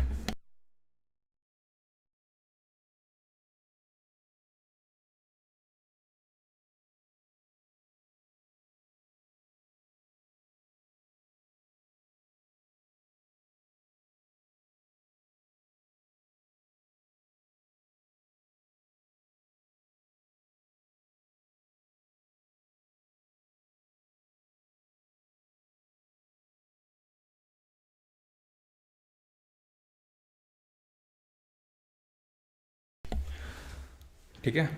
तो पीएम को डी फैक्टो हेड बोला जाता है, इसीलिए डी फैक्टो का मतलब होता है रियल हेड, ठीक है। डी फैक्टो का मतलब होता है रियल हेड, और जो प्रेसिडेंट होता है, ठीक है, जो प्रेसिडेंट होता है वो होता है आपका डी ज्यूरे हेड, ठीक है। ही इज द डी ज्यूरे हेड, या फिर इसी को ही हम नॉमिनल हेड बोलते हैं, या फिर टाइटलर हेड के नाम से भी इसको जाना जाता है। क्यों जाना जाता है? बिकॉज प्रेसिडेंट के पास एक्चुअल पावर नहीं होती है, एक्चुअल पावर प्राइम मिनिस्टर के पास होती है। क्यों? क्योंकि देश को कौन चला रहा है? काउंसिल ऑफ मिनिस्टर, और उसका हेड कौन है? Prime minister. तो इसीलिए इसको हम डी फैक्टो या फिर रियल हेड बोलेंगे। वहीं प्रेसिडेंट की जब हम बात करेंगे तो आर्टिकल नंबर जो 53 है वो क्या बोलता है? आर्टिकल 53 बोलता है कि जो एग्जीक्यूटिव पावर है यूनियन की, executive power of union shall vest on president, यानी कि जो यूनियन की जो एग्जीक्यूटिव पावर है वो किसके ऊपर है, किस में नहीं थे? वो राष्ट्रपति में नहीं था। दैट मीन कि जो प्रेसिडेंट है he is the nominal head, ठीक है, सिर्फ नाम का हेड है, सिर्फ साइन उसके नाम पे होते हैं, बट एक्चुअल में जो काम करता है वो प्राइम मिनिस्टर करता है थ्रू इस काउंसिल ऑफ मिनिस्टर। क्लियर है? 377 वो कैग से संबंधित है, हमें नहीं करना है उसको, ठीक है। आगे बढ़ते हैं। विच ऑफ द फॉलोइंग पेयर्स, और किसने बोला था जरा बताइए, who said that PM is the lynch pin of the government? ये क्वेश्चन भी रिसेंट में आया था, ठीक है। लिंच पिन ऑफ गवर्नमेंट किसने बोला था प्राइम मिनिस्टर को? अगला क्वेश्चन है 10th, and that is which of the following pairs of players from one team on court sports is correct? कौन सा सही है? नंबर ऑफ ये स्पोर्ट्स पर्सन्स, और यहाँ पे स्पोर्ट्स लिखा हुआ है, बास्केटबॉल और हैंडबॉल। तो आप में से काफ़ी लोगों को ये ट्रिक पता होगी कि किस तरह से हम याद करते हैं इसको। हम याद करते हैं कि भाई हम 5 बास्केट्स लेके आए, ठीक है, उसमें 6 वॉली डाली, देन फिर हम क्या करते हैं, हम 7 दिन हाथ का प्रयोग करते हैं, ठीक है, नहाने के लिए और काफ़ी सारे कामों के लिए, और ठीक है, और नेट का भी प्रयोग कर लेते हैं, ठीक है। और जो है यहाँ पे ध्यान रखना है, ये है आपका बेस, ठीक है। 5 बास्केट लाए, उसमें 6 वॉली डाली, और 7 दिन हम हैंड का उपयोग करते हैं, देन हैंड के बाद नेट, क्योंकि हमें बेस मिल चुका है, और बेस बॉल, ये है बेस बॉल, ये है नेट बॉल और हैंड बॉल, ये है आपका वॉलीबॉल, ये है आपका बास्केटबॉल, ठीक है। तो ये सारे याद हो जाएंगे आपको। बास्केटबॉल में volleyball, handball, net ball and base ball. तो हैंड बॉल में 9 नहीं होते हैं, 7 होते हैं, 9 होते हैं बेसबॉल में, बास्केटबॉल में 5 होते हैं, ये सही है, ओनली 1 यहाँ पे सही आंसर होगा। अच्छा ये बताइए वाटर पोलो में कितने होते हैं? Number of players in water polo. और लिंच पिन ऑफ गवर्नमेंट बोला था नेहरू ने, नेहरू ने बोला था। क्यों बोला था? ये आर्टिकल 78 से हमें पता चलता है, जो भी हम डिस्कस नहीं करेंगे, ठीक है, वो हम बाद में डिस्कस करेंगे। तो वाटर पोलो में होते हैं टोटल आपके 7 प्लेयर्स, 7 खिलाड़ी होते हैं, ठीक। अगला क्वेश्चन है, that is question number 11th, who among the following wrote untouchables? Untouchables किसने लिखी? खुशवंत सिंह, मुल्क राज आनंद, या फिर आर.के. नारायण, या फिर अंबेडकर जी ने? तो अनटचेबल खुशवंत सिंह जी की अगर बात करें तो उन्होंने 2 किताबें लिखी हैं, एक तो ट्रेन टू पाकिस्तान, ठीक है, ट्रेन टू पाकिस्तान, और कौन सी है? और है एक truth, love and a little malice, ठीक है, एंड अ लिटिल मेलाइस, मुल्क राज आनंद की बात करेंगे, एक तो अनटचेबल है, और एक ध्यान रखना इनकी स्वॉर्ड एंड सिकल है, sword and sickle, and sword and sickle है, and two leaves and a bud, two leaves and a bud, ये भी नहीं किया, ठीक है। आर के नारायण जी की बात करेंगे तो मालगुडी डेज, अच्छा मालगुडी डेज एक शो आता था दूरदर्शन पे, किस किसने देखा है उसको, और दी गाइड, दी गाइड। अंबेडकर जी की अगर बात करेंगे तो इनकी एक ऑटोबायोग्राफी है, वेटिंग फॉर अ वीज़ा, ये तो इनकी ऑटोबायोग्राफी है अंबेडकर जी की, ठीक है, ये इनकी ऑटोबायोग्राफी जिन्होंने खुद से अपनी जीवनी लिखी, plus annihilation of caste, annihilation of caste, और कौन सी है अंबेडकर जी की, and that is Buddha and his Dhamma, Buddha and his Dhamma. तो ये 3 किताबें अंबेडकर जी की याद करेंगे, ठीक है। तो ये जितनी भी मैंने किताबें लिखी हैं, कितनी हो गई, 3 2 5 2 7 2 9 और एक 10 किताबें हो गई हैं इस पूरी स्लाइड में, ठीक है। अच्छे से इनको रट लेना। अब जब हम आगे करेंगे तो मैं लिखने वाला नहीं हूँ इनको, सिर्फ हम खटखट ऐसे रिवाइज ही करेंगे उसको, ठीक है। आगे बढ़ते हैं। Each singer, sorry which singer, not each singer, which singer was one of the navratnas, that is 9 jewels in the court of Mughal emperor Jalaluddin Mohammad Akbar, ठीक है। तो किसके कोर्ट, मतलब अकबर के कोर्ट में कौन नवरत्न थे इसमें, ये पूछा आपसे। ऑप्शंस आपके सामने हैं, अल्लाह राखा, उस्ताद हामिद लाहौरी, आमिर खुसरो या फिर Tansen. Yes, Swami and friend भी, yes yes yes, Swami and friend, यहाँ पर स्वामी एंड फ्रेंड भी आप Malgudi days the guide and Swami and friend भी नोट कर सकते हैं, स्वामी एंड फ्रेंड। चलो, तो कौन से सिंगर थे जो अकबर के कोर्ट में नवरत्न थे? पूरा नाम एक तो आपको यहाँ से याद हो गया, जलालुद्दीन मोहम्मद अकबर, अकबर का पूरा नाम था। अल्लाह राखा, अल्लाह राखा नहीं थे, अल्लाह राखा तो यार जाकिर हुसैन जो अभी जिनकी डेथ हुई है रिसेंट में, है ना, आपको पता होगा, काफ़ी बड़े तबला वादक थे, उनके पिता थे ये। उस्ताद अहमद लाहौरी, अहमद लाहौरी तो भैया आर्किटेक्ट था शाहजहाँ के टाइम पे, जो ताजमहल है ना बनाया शाहजहाँ ने था, बनवाया, लेकिन आर्किटेक्ट उसका यही था। And do not confuse him from उस्ताद हामिद लाहौरी, ये भी शाहजहाँ के टाइम पे था और इसने शाहजहाँ की जीवनी लिखी थी, नाम बता सकते हैं उसका आप? आमिर खुसरो, ये तो अलाउद्दीन के टाइम पे था, अलाउद्दीन खिलजी के टाइम पे था ये, और अलाउद्दीन खिलजी ने इसको टाइटल दे के रखा था, क्या टाइटल दे के रखा था इसको? इसको टाइटल दे के रखा था तूते हिंद। तूते हिंद का मतलब होता है parrot of India. Aamir Khusro ने एक बुक लिखी थी, उस बुक का नाम क्या था? कोई बता सकता है उस बुक का नाम, जो कि एक्चुअल में क्या नाम था उसका? नूह सिफिर, ठीक है, नूह सिफिर। ये जो नूह सिफिर थी किताब, ये अलाउद्दीन खिलजी पे बेस्ड नहीं थी, ये खिलजी डायनेस्टी के बाद जो तुगलक डायनेस्टी आती है उसका जो रूलर था मुबारक शाह, मुबारक शाह के बारे में पोएम थी ये। मुबारक शाह के जो रेन था उसके शासनकाल के बारे में जो पोएम थी नूह सिफिर, जो आमिर खुसरो ने लिखी थी। और आमिर खुसरो को टाइटल दिया था अलाउद्दीन ने तूते हिंद का, और खुसरो ने क्या क्या हो गया यार इसे, चल क्यों नहीं,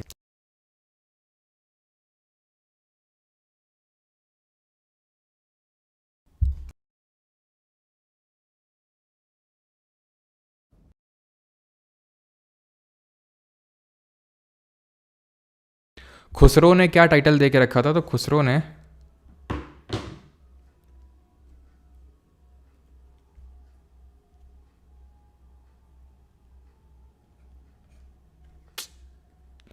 क्या हो गया यार इसमें, एक सेकंड,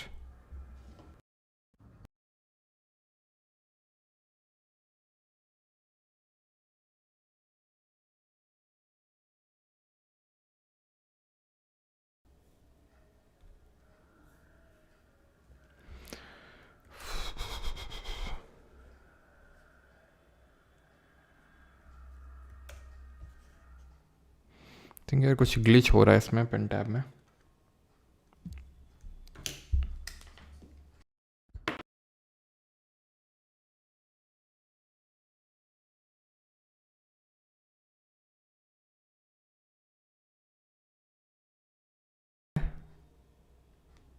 हो रहा है इसमें पेन टैब में, वॉइस प्रॉपर है ना? ठीक है, तो आंसर क्या होगा? आंसर यार इसका ये होगा, ठीक है, मुल्क राज आनंद, ऑप्शन नंबर 2। मुबारक शाह, यहाँ पर मैंने आपसे क्या पूछा था, अलाउद्दीन को क्या टाइटल मिला था आमिर खुसरो से, तो इसको टाइटल दिया गया था सिकंदर आज़म का। वॉइस प्रॉपर है, सिकंदर आज़म, ठीक है। Answer would be option number,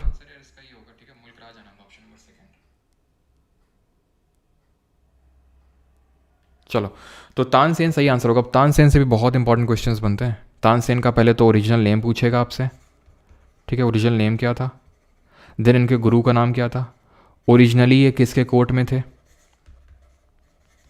ठीक है। और ये ध्यान रखिएगा कि इन्होंने बहुत सारे ध्रुपद कंपोज किए थे। He compose dhrupads for Indian gods and goddesses, ठीक है। ध्रुपद्स कंपोज किए गए थे बाई तानसेन। तो तानसेन का जो ओरिजिनल नेम था दैट वाज रामतनु पांडे, ठीक है। रामतनु पांडे इनका ओरिजिनल नेम था। गुरु का नाम था हरिदास। ऑप्शन में रविदास भी आएगा, ध्यान रखना, पक्का आएगा अगर जब भी पूछेगा क्वेश्चन। और ओरिजिनली ये राजा रामचंद्र सिंह जो ग्वालियर के राजा थे उनके कोर्ट में थे, राजा रामचंद्र सिंह ऑफ ग्वालियर, ठीक है। देन बाद में अकबर ने इनको इनवाइट किया था और अकबर ने ही इनको टाइटल दिया था मियाँ का, ठीक है। अकबर ने ही मियाँ का टाइटल दिया था तानसेन को। बस इससे ज़्यादा आपसे नहीं पूछेगा तानसेन के बारे में, ठीक है। और ये बताओ तानसेन महोत्सव कहाँ पे होता है हर साल, तानसेन महोत्सव कहाँ पर मनाया जाता है, तो तानसेन महोत्सव कहाँ मनाया जाता है, मध्य प्रदेश में, एमपी में। Which singer, okay I think repeat हो गया ये। Kuno national park is located in, तो कूनो जो राष्ट्रीय उद्यान है वो कहाँ पर लोकेटेड है, ऑप्शन है आपके कर्नाटक, मध्य प्रदेश, गुजरात या फिर राजस्थान। तो कूनो की अगर बात करेंगे तो कर्नाटक में तो नहीं है। कर्नाटक में कौन कौन से हैं, कर्नाटक में बांदीपुर है, रिकॉल करो, और कौन कौन सा है, बनरघट्टा है, बनरघट्टा है, एंड नागरहोल है, एंड अंशी नेशनल पार्क है। तो ये सारे नेशनल पार्क आपको देखने को मिलेंगे कूनो में, और सॉरी कर्नाटक में। कूनो की अगर बात करेंगे तो ये मध्य प्रदेश में है ना। यहीं पे अभी चीताज जो थे हमारे नामीबिया और साउथ अफ्रीका से लाया गया था, यहीं पे इंस्टॉल किए गए थे इनको। Madhya Pradesh most number of national park है यहाँ पे, सबसे ज़्यादा राष्ट्रीय उद्यान अगर कहीं हैं तो वो आपके मध्य प्रदेश में ही है। कूनो के अलावा और कौन कौन सा है, तो माधव है, पेंच, पेंच तो खैर बॉर्डर में मेनली आपका महाराष्ट्र में आएगा तो इसमें तो नहीं, पन्ना, ठीक है, पन्ना हो जाएगा आपका। और कौन सा हो जाएगा आपका, कान्हा हो जाएगा, बांधवगढ़ हो जाएगा, ठीक है। तो ये सारे कहाँ पर हैं, मध्य प्रदेश में, है ना। और कलिंजर का किला तो तुम जानते ही हो, तो वो जो कलिंजर है ना उसी के पास में ही पड़ता है ये पन्ना वाला, ठीक। तो ये ध्यान रहेगा आपको। गुजरात में अगर बात करेंगे तो गिर नेशनल पार्क है, ये किसके लिए फेमस है बताएंगे, ब्लैक बक है, ब्लैक बक है, वंसदा है, और मरीन नेशनल पार्क है। ये कहाँ पर है सब आपके, सब में नेशनल पार्क ऐड कर लेंगे। गिर जो आपको पता है एशियाटिक लायन के लिए फेमस है ना, एशियाटिक लायन के लिए। और राजस्थान में कौन कौन से हैं, तो राजस्थान के जो लोग होते हैं वो सर में एक पगड़ी पहन के रखते हैं, तो सर इसका, ठीक है। आर से राजस्थान, आर से रणथंभौर, रणथंभौर, केवलादेव, केवलादेव यहाँ पर एक लेक भी है ना, केवलादेव घाना के नाम से, जो कि आपका एक रामसर साइट तो है ही, लेकिन साथ साथ मॉन्ट्रेक्स रिकॉर्ड में भी शामिल है। डेजर्ट नेशनल पार्क है आपका यहीं पे राजस्थान में, ठीक। Article 26 of the Indian constitution is related with which of the following, भारतीय संविधान का जो अनुच्छेद 26 है वो निम्नलिखित में से किससे संबंधित है, non payment of religious tax, freedom to manage religious affairs, freedom as to payment of taxes for the promotion of any particular religion, protection of interest of minorities. 26 की बात हो रही है, तो हमें पता है कि जो रिलीजियस फ्रीडम के राइट्स हैं, रिलीजियस फ्रीडम के जो राइट्स हैं वो आर्टिकल नंबर 25 से लेकर 28 के बीच में दिए हुए हैं। धार्मिक स्वतंत्रता के अधिकार, non payment of religious taxes, ये आर्टिकल 26 है, ठीक है। और ये तो आपका रिलीजियस फ्रीडम में आता ही नहीं है। Protection of interest of minorities, ये एक्चुअल में आपका जो कल्चरल और एजुकेशनल राइट है 29 और 30 उसके तहत आता है। Freedom as to payment of taxes, okay ठीक, ओके ठीक है। तो 27 एक्चुअल में ये मेन जो 27 है उसकी वर्डिंग्स ये हैं, ठीक है। Freedom as to payment of taxes for promotion of any particular religion, यानी कि किसी एक धर्म का प्रचार करने के लिए टैक्स नहीं लगाया जा सकता है, लेकिन फ़ीस लगाई जा सकती है। आपने नोटिस किया होगा जब कभी आप टेम्पल वगैरह गए होंगे तो चप्पल जूते रखने के पैसे, इस तरह के कभी कभी पैसे आपसे चार्ज कर लिए जाते हैं, तो वो फीस होती है। टैक्स नहीं, लेकिन फ़ीस लेवी की जा सकती है। जो आर्टिकल 25 अनुच्छेद 25, ठीक है, आर्टिकल 25 ये राइट देता है एक इंडिविजुअल को, ठीक है, right to freedom of religion to an individual. Individual को क्या क्या राइट मिले हुए हैं? अगर हम धार्मिक स्वतंत्रता की बात करें, रिलीजियस फ्रीडम की बात करें, तो ये राइट मिला हुआ है कि भाई कंसियंस है। कंसियंस का मतलब है कि आप कुछ भी सोच सकते हैं, ठीक है। राइट टू प्रैक्टिस है, कुछ भी कैसे भी भगवान की पूजा कर सकते हैं, कैसे भी प्रोफेस कर सकते हैं अपने धर्म का, है ना, प्रोपगेट कर सकते हैं, धर्म का प्रचार कर सकते हैं, लेकिन जबरन धर्म परिवर्तन नहीं करा सकते हैं। तो इसमें क्या है? Freedom of conscience, practice, profess and propagation of religion. 26 जो है, 26, ये रिलीजियस फ्रीडम देता है ग्रुप को, ठीक है। Right to manage religious affairs, ये रिलीजियस जो ग्रुप्स होते हैं उनको राइट मिला हुआ है। और 27 मैंने आपको बता दिया। 28 में क्या है कि रिलीजियस इंस्ट्रक्शंस नहीं दिए जा सकते हैं। रिलीजियस इंस्ट्रक्शंस आर प्रोहिबिटेड, ठीक है।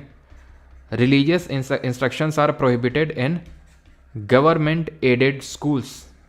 जहाँ पर गवर्नमेंट से फंडिंग आ रही है वहाँ पर धार्मिक उपबंध यानी कि रिलीजियस इंस्ट्रक्शंस नहीं दिए जा सकते हैं।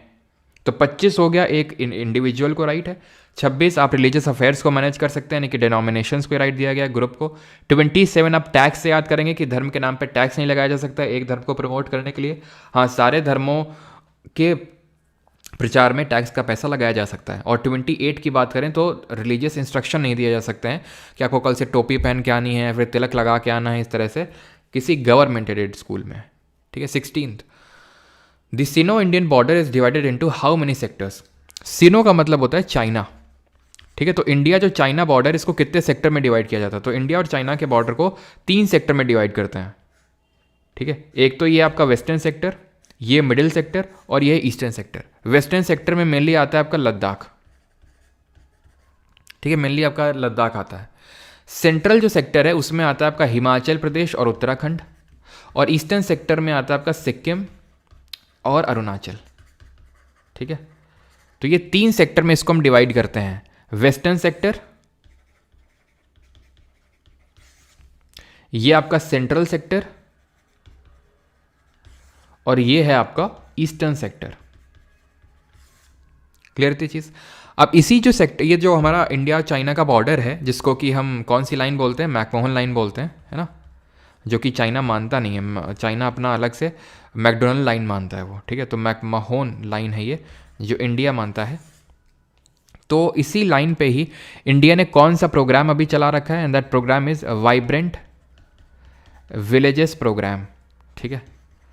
जो वाइब्रेंट विलेजेस प्रोग्राम है, ये ध्यान रखिएगा कि ये एक आपकी सेंट्रली स्पॉन्सर्ड स्कीम है, ठीक है। सेंट्रली स्पॉन्सर्ड स्कीम है ये, जो 2022-23 के बजट में इसको लॉन्च किया गया था टिल 2025-26 के लिए, ठीक है। सेंट्रली स्पॉन्सर्ड का मतलब होता है सेंट्रल गवर्नमेंट इसमें मेन रोल देगी, फंडिंग देगी, लेकिन स्टेट का भी इसमें कंट्रीब्यूशन होगा। 2 तरह की स्कीम होती है, एक सेंट्रल सेक्टर होती है जिसमें पूरा कंट्रीब्यूशन सेंटर गवर्नमेंट का होता है, स्टेट का कुछ नहीं होता है। यहाँ पर स्पॉन्सर्ड वाली में स्टेट का भी होता है रोल, ठीक है। क्लियर रहती चीज़? और वाइब्रेंट विलेजेस प्रोग्राम कहाँ कहाँ पे? तो एक तो लद्दाख हो गया आपका, जो भी बॉर्डर मैंने आपको लिखा है, लद्दाख, हिमाचल, ठीक है, और आपका सिक्किम, अरुणाचल, यहाँ पे इसको लॉन्च किया गया है। यहाँ के जो विलेजेस हैं बॉर्डर के, उनको डेवलप करने के लिए। Which among the following is an Indian martial art from Manipur? इनमें से कौन सी मार्शल आर्ट है मणिपुर से? ऑप्शंस हैं आपके, मुआई थाई, कलरीपयट्टू, थांगटा या फिर गटका। नीलेश सही है। संस्कार से नोट्स 2.0 वाले बैच को मिलेगा या नहीं देख लेना, अगर पहले मिल रहे होंगे तो मिलेंगे। 2022 होगा सर, तो 2022-23 ही तो लिखा है, कहाँ गया? 2022-23, अच्छा वो 20,000 हो गया क्या? Which among the following is an Indian martial art from Manipur? Muay Thai, Kalari payattu तो भाई केरल की है, फ्रॉम केरला। थांगटा है मणिपुर का। गटका है पंजाब का, ठीक है। गटक के लस्सी पीते हैं यहाँ के लोग, ठीक है। काला पट्टू है केरल का। तमिलनाडु का कौन सा है? तमिलनाडु का है सीलम्बम। कैसे याद करेंगे? सीलम्बम, बम से याद करो भुवन बाम और सीला, ठीक है, सीला। तो सीला भुवन में ऐसे करके कुछ रिलेट कर लो, ठीक है, तमिलनाडु। देन मध्य प्रदेश में किस नाम से जानते हैं? महाराष्ट्र में किस नाम से जानते हैं? बिहार में। एंड वेस्ट बंगाल में, पश्चिम बंगाल में किस नाम से जानते हैं? तो अगर हम बात करें बिहार में तो इसको परीखंडा बोलेंगे, परीखंडा। एमपी में मल्लखंभा, है ना, मल्लखंभा। आपने देखा होगा, इस खंभा टाइप होता है, पोल टाइप होता है, उसी में एकदम पैर वैर फंसा के किया जाता है, देखा है आपने। महाराष्ट्र में अगर बात करेंगे तो महाराष्ट्र का है ये मर्दानी खेल, ठीक है, मर्दानी खेल। और वेस्ट बंगाल में अगर बात करेंगे तो यहाँ पर लठ बहुत चल जाती है तुरंत, ठीक है, तो लठ, लाठी, ठीक है, ये यहाँ का क्या है? मार्शल आर्ट है। सारे याद रहेंगे आपको। 18th, इंडिया में, in India silver fir, junipers, pine और बर्चेस, ये कॉमन ट्रीज हैं किस पर्टिकुलर फॉरेस्ट के? कहाँ पर देखने को मिलेंगे? एवरग्रीन, डेसिडुअस, मैनग्रोव या फिर माउंटेन? कहाँ पे? तो देखो, एवरग्रीन जो फॉरेस्ट हैं, सदाबहार वन, ये देखने को मिलते हैं जहाँ पर बारिश 200 सेंटीमीटर से ज़्यादा होती है, रेनफॉल आपकी 200 सेंटीमीटर से ज़्यादा होगी और टेम्परेचर भी बहुत ज़्यादा होता है। यानी कि जो हमारा इक्वेटर यानी भूमध्य रेखा का जो आसपास वाला क्षेत्र है, यहाँ पर आपको एवरग्रीन देखने को मिलेगा, ठीक है। डेसिडुअस देखने को मिलता है जहाँ पर 70 से लेकर 200 सेंटीमीटर के बीच में रेनफॉल होती है। अब इसको भी हम फर्दर बाइफरकेट कर देते हैं, 70 से लेकर 150 और 150 से लेकर 200। 70 से लेकर 150 को बोल देते हैं ड्राई डेसिडुअस और 150 से लेकर 200 तक को बोल देते हैं मॉइस्ट डेसिडुअस। मैनग्रोव फॉरेस्ट ये हमें कोस्टल एरियाज में देखने को मिलते हैं, दलदलीय क्षेत्र में, कोस्टल एरियाज में। और माउंटेन फॉरेस्ट हमें माउंटेन्स में देखने को मिलते हैं। तो हम एक एक करके अब इनको देखने वाले हैं, ठीक है, कि इंडिया में कहाँ पाए जाते हैं। तो जैसे ट्रॉपिकल एवरग्रीन मैंने बताया 200 सेंटीमीटर से ज़्यादा रेनफॉल होती है जहाँ पे, वहाँ पे देखने को मिलते हैं। कहाँ पे होती है? गेस करो, कहाँ पे होती है 200 सेंटीमीटर से ज़्यादा? तो मानसून सबसे पहले कहाँ पे हिट करता है? यहाँ पे हिट करता है। तो जो वेस्टर्न साइड ऑफ वेस्टर्न घाट है यहाँ पर हिट करता है, अंडमान निकोबार में यहाँ पर हिट करता है। तो इंडिया में जो एवरग्रीन फॉरेस्ट है आपको सदाबहार वन, वो कहाँ देखने को मिलेंगे? इसको मैं हटा दूँ, ठीक है। तो एवरग्रीन आपको फॉरेस्ट देखने को मिलेंगे कहाँ पर? तो वेस्टर्न घाट के वेस्टर्न साइड में। मैं सिर्फ वेस्टर्न घाट लिख रहा हूँ बस। वेस्टर्न घाट के सिर्फ वेस्टर्न साइड में ही क्यों देखने को मिलते हैं? ये जब आप मानसून पर हम लोग पढ़ेंगे ना, रिवाइज करेंगे, तो वहाँ से आपको पता चलेगा इसके बारे में, ठीक है। अभी के लिए रट्टा मारो जिंदाबाद, ठीक है। अंडमान एंड निकोबार आइलैंड्स, लक्षद्वीप में भी थोड़ा बहुत देखने को मिलता है, और जो नॉर्थ ईस्ट है, नॉर्थ ईस्ट मतलब मेघालय वगैरह में, वहाँ पे देखने को मिलते हैं ये एवरग्रीन। एवरग्रीन में कौन कौन सा वेजिटेशन क्या होता है? वेजिटेशन का मतलब कौन कौन से पेड़ देखने को मिलते हैं, ये पूछता है। तो वेजिटेशन है यहाँ पर एबनी, माहोगनी, ठीक है, सिंचोना और एनी, ये देखने को, खैनी नहीं है, एनी है बेटा वो, ठीक है। सिंचोना की छाल जो बार्क होती है ना, तो उसी से बनता है क्या? क्यूनाइन, जो दवा होती है जो मलेरिया को ट्रीट करने के लिए यूज़ की जाती है। एंड डेसिडुअस फॉरेस्ट को मॉनसून फॉरेस्ट के नाम से भी जाना जाता है। क्यों? क्योंकि इंडिया में जहाँ जहाँ मानसून का इम्पैक्ट होता है वहाँ पर मेनली आपको डेसिडुअस, जिनको बोलते हैं उष्णकटिबंधीय पर्णपाती वन, ये सदाबहार वन, ये उष्णकटिबंधीय पर्णपाती वन।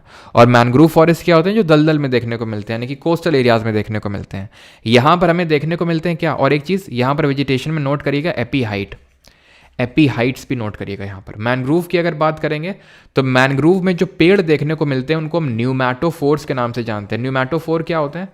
तो न्यूमैटोफोर वो होते हैं जो पेड़ जिनकी रूट्स ऊपर की ओर उठी हुई होती हैं, उनको हम लिविंग रूट्स बोलते हैं, ठीक है, लिविंग रूट्स। तो न्यूमैटोफोर्स देखने को मिलते हैं। एंड माउंटेन देख लें, या तो फिर किसी और उसमें हम चर्चा कर लेंगे क्वेश्चन में, बिकॉज इससे मुझे डेप्थ में आपको बताना पड़ेगा कि हिमालय के फुटहिल्स में, देन यहाँ पे, देन साउथ इंडिया में माउंटेन फॉरेस्ट में क्या क्या देखने को मिलता है, ठीक है। आंसर तो एक्चुअल में इसका यही है, माउंटेन फॉरेस्ट ही, silver fir, जुनाइपर, pine, birches.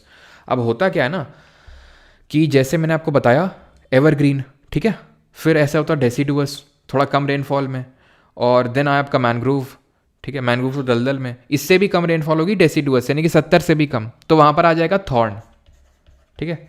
Thorn forest देखने को मिलते हैं जहाँ पर लेस देन 50 सेंटीमीटर रेनफॉल होती है, 50 सेंटीमीटर से भी कांटेदार वन देखने को मिलते हैं। और यहाँ पर एक पर्टिकुलर टाइप की ग्रास देखने को मिलती है, घास देखने को मिलती है, और उस घास का नाम है टुस्सॉकी ग्रास। टुस्सॉकी ग्रास ये आपको थॉर्न फॉरेस्ट में देखने को मिलेगी, ठीक है। एंड तो ये चीज़ आपको क्लियर हो गई। हाँ, तो ये मैं आपको बोल रहा था कि जो माउंटेन वाला है इसमें क्या है ना, अब इसी में ही एक आता है आपका जो आपको पोलर एरियाज़ में देखने को मिलते हैं, ठंडे इलाकों में, उनको बोलते हैं कॉनिफेरस फॉरेस्ट। कॉनिफेरस इसलिए इनको बोलते हैं बिकॉज ये कोन शेप के होते हैं, इस तरह के शेप के होते हैं, क्योंकि बर्फीले इलाके जो होते हैं ना, वहाँ पर ये पेड़ देखने को मिलते हैं। तो सोचो बर्फ़ पड़ेगी और अगर पेड़ ऐसा होगा तो लद जाएगा, तो गिर जाएगा पेड़, तो इसलिए ऐसा कोन शेप होता है, सो दैट कि बर्फ़ जो है वो नीचे गिर जाए, तो कॉनिफेरस बोलते हैं। और उसी कॉनिफेरस का वेजिटेशन लिखा हुआ है जो कि आपको माउंटेन पहाड़ों में देखने को मिलता है। पहाड़ों में इंडिया में क्यों देखने को मिलेगा? बिकॉज इंडिया में तो बर्फबारी ऐसे कहीं होती नहीं है। कहीं होती बर्फबारी? हाँ, यूपी वगैरह में कहीं होती नहीं होती है, ठीक है। तो मेनली माउंटेन एरिया में जब तुम ऊपर जाओगे ना, तो यहाँ होती है बर्फबारी। तुम उत्तराखंड और यहाँ हिमाचल वगैरह में जाओगे तो यहाँ पर तुमको देवदार, इन सब चीज़ों के पेड़ देखने को मिलेंगे, जो कि कॉनिफेरस फॉरेस्ट में देखने को मिलते हैं। तो इसीलिए इसका आंसर माउंटेन होगा। लेकिन माउंटेन को डिटेल में हम किसी और लेक्चर में यहाँ पर उसको हम देखेंगे। जब इसका क्वेश्चन आएगा तो सब रिवाइज करेंगे, एवरग्रीन, डेसिडुअस, मैनग्रूव, थॉर्न के रिगार्डिंग जो भी मैंने आपको चीज़ पढ़ाई है वो, और एडिशनल माउंटेन के बारे में देखेंगे, ठीक है। अभी बढ़ते हैं 19th क्वेश्चन की ओर।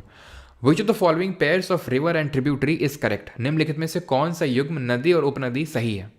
तापी, मांजरा, कृष्णा, घाट प्रभा। बताओ। तो मांजरा किसकी ट्रिब्यूटरी है? तापी की? तापी की तो ट्रिब्यूटरी नहीं है। तापी की कौन कौन सी है? तो तापी की तो है, जैसे बोरी है एक, गिरना है, वैसे पूछता नहीं है तापी की उतना, ठीक है, बट फिर भी यहाँ पे मैं लिख रहा हूँ पूर्णा है। लेकिन मांजरा या फिर मंजीरा भी उसको बोलते हैं, यह गोदावरी की। गोदावरी तो बहुत इंपॉर्टेंट रिवर है। इसको हम किस नाम से जानते हैं गोदावरी को? और इसका ओरिजिन कहाँ से होता है? इसका ओरिजिन कहाँ से होता है और इसका अदर नेम क्या है, ये आप बताएंगे। तो गोदावरी की ट्रिब्यूटरी हम कैसे याद करते हैं? एक तो पर पौआ पर्सन PPP, MS सुब्बुलक्ष्मी या फिर MS स्वामीनाथन, और वर्ल्ड वॉर 1, ऐसे हम याद करते हैं इसको। तो ये इसकी सारी ट्रिब्यूटरीज हैं, सारी सहायक नदी हैं। ये है आपकी पेन गंगा, P से पेन गंगा, ठीक है, Penganga, pen Ganga.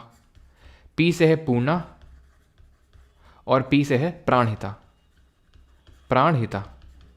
M से है मंजरा, S से है आपका सबरी, W से है वेनगंगा, W से है वर्धा, और I से है इंद्रवती, इंद्रवती। याद हो गई सारी गोदावरी की। ओरिजिन कहाँ से होता है? GT रोड, G से गोदावरी, T से त्र्यंबकेश्वर। कहाँ पड़ता है त्र्यंबकेश्वर? महाराष्ट्र में। और अदर नेम क्या है इसका? दक्षिण गंगा के नाम से जानते हैं, दक्षिण गंगा। वृद्ध गंगा के नाम से किसको जानते हैं? कृष्णा की घाट प्रभा, बिल्कुल। कृष्णा की किस तरह से याद करते हैं हम ट्रिब्यूटरीज को? तो कृष्णा का ओरिजिन कहाँ से होता है जरा बताएंगे? कृष्णा का ओरिजिन कहाँ से होता है और इसकी ट्रिब्यूटरीज हम कैसे याद करते हैं?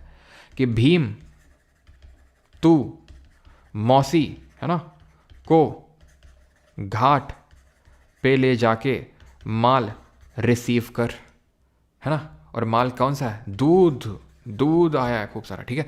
तो भीम हो जाएगा, तू से तुंगभद्रा हो जाएगा, ठीक है, तुंगभद्रा। मौसी से मूसी हो जाएगा, को से कोयना, घाट से घाट प्रभा, माल से माल प्रभा, और दूध से दूध गंगा। सारी ट्रिब्यूटरीज हो गई कृष्णा की। इसका ओरिजिन होता है महाबलेश्वर से। महाबलेश्वर आपका नासिक, ये भी महाराष्ट्र में ही पड़ता है, नासिक के पास में, ठीक है। तो आंसर क्या होगा यहाँ पर? आंसर पहला वाला तो गलत है, क्योंकि मांजरा तो गोदावरी की ट्रिब्यूटरी है, कृष्णा वाला सही है। तो only 2 will be the correct answer, option number 2, ठीक है। एंड वृद्ध गंगा भी हम गोदावरी को ही बोलते हैं, ठीक है।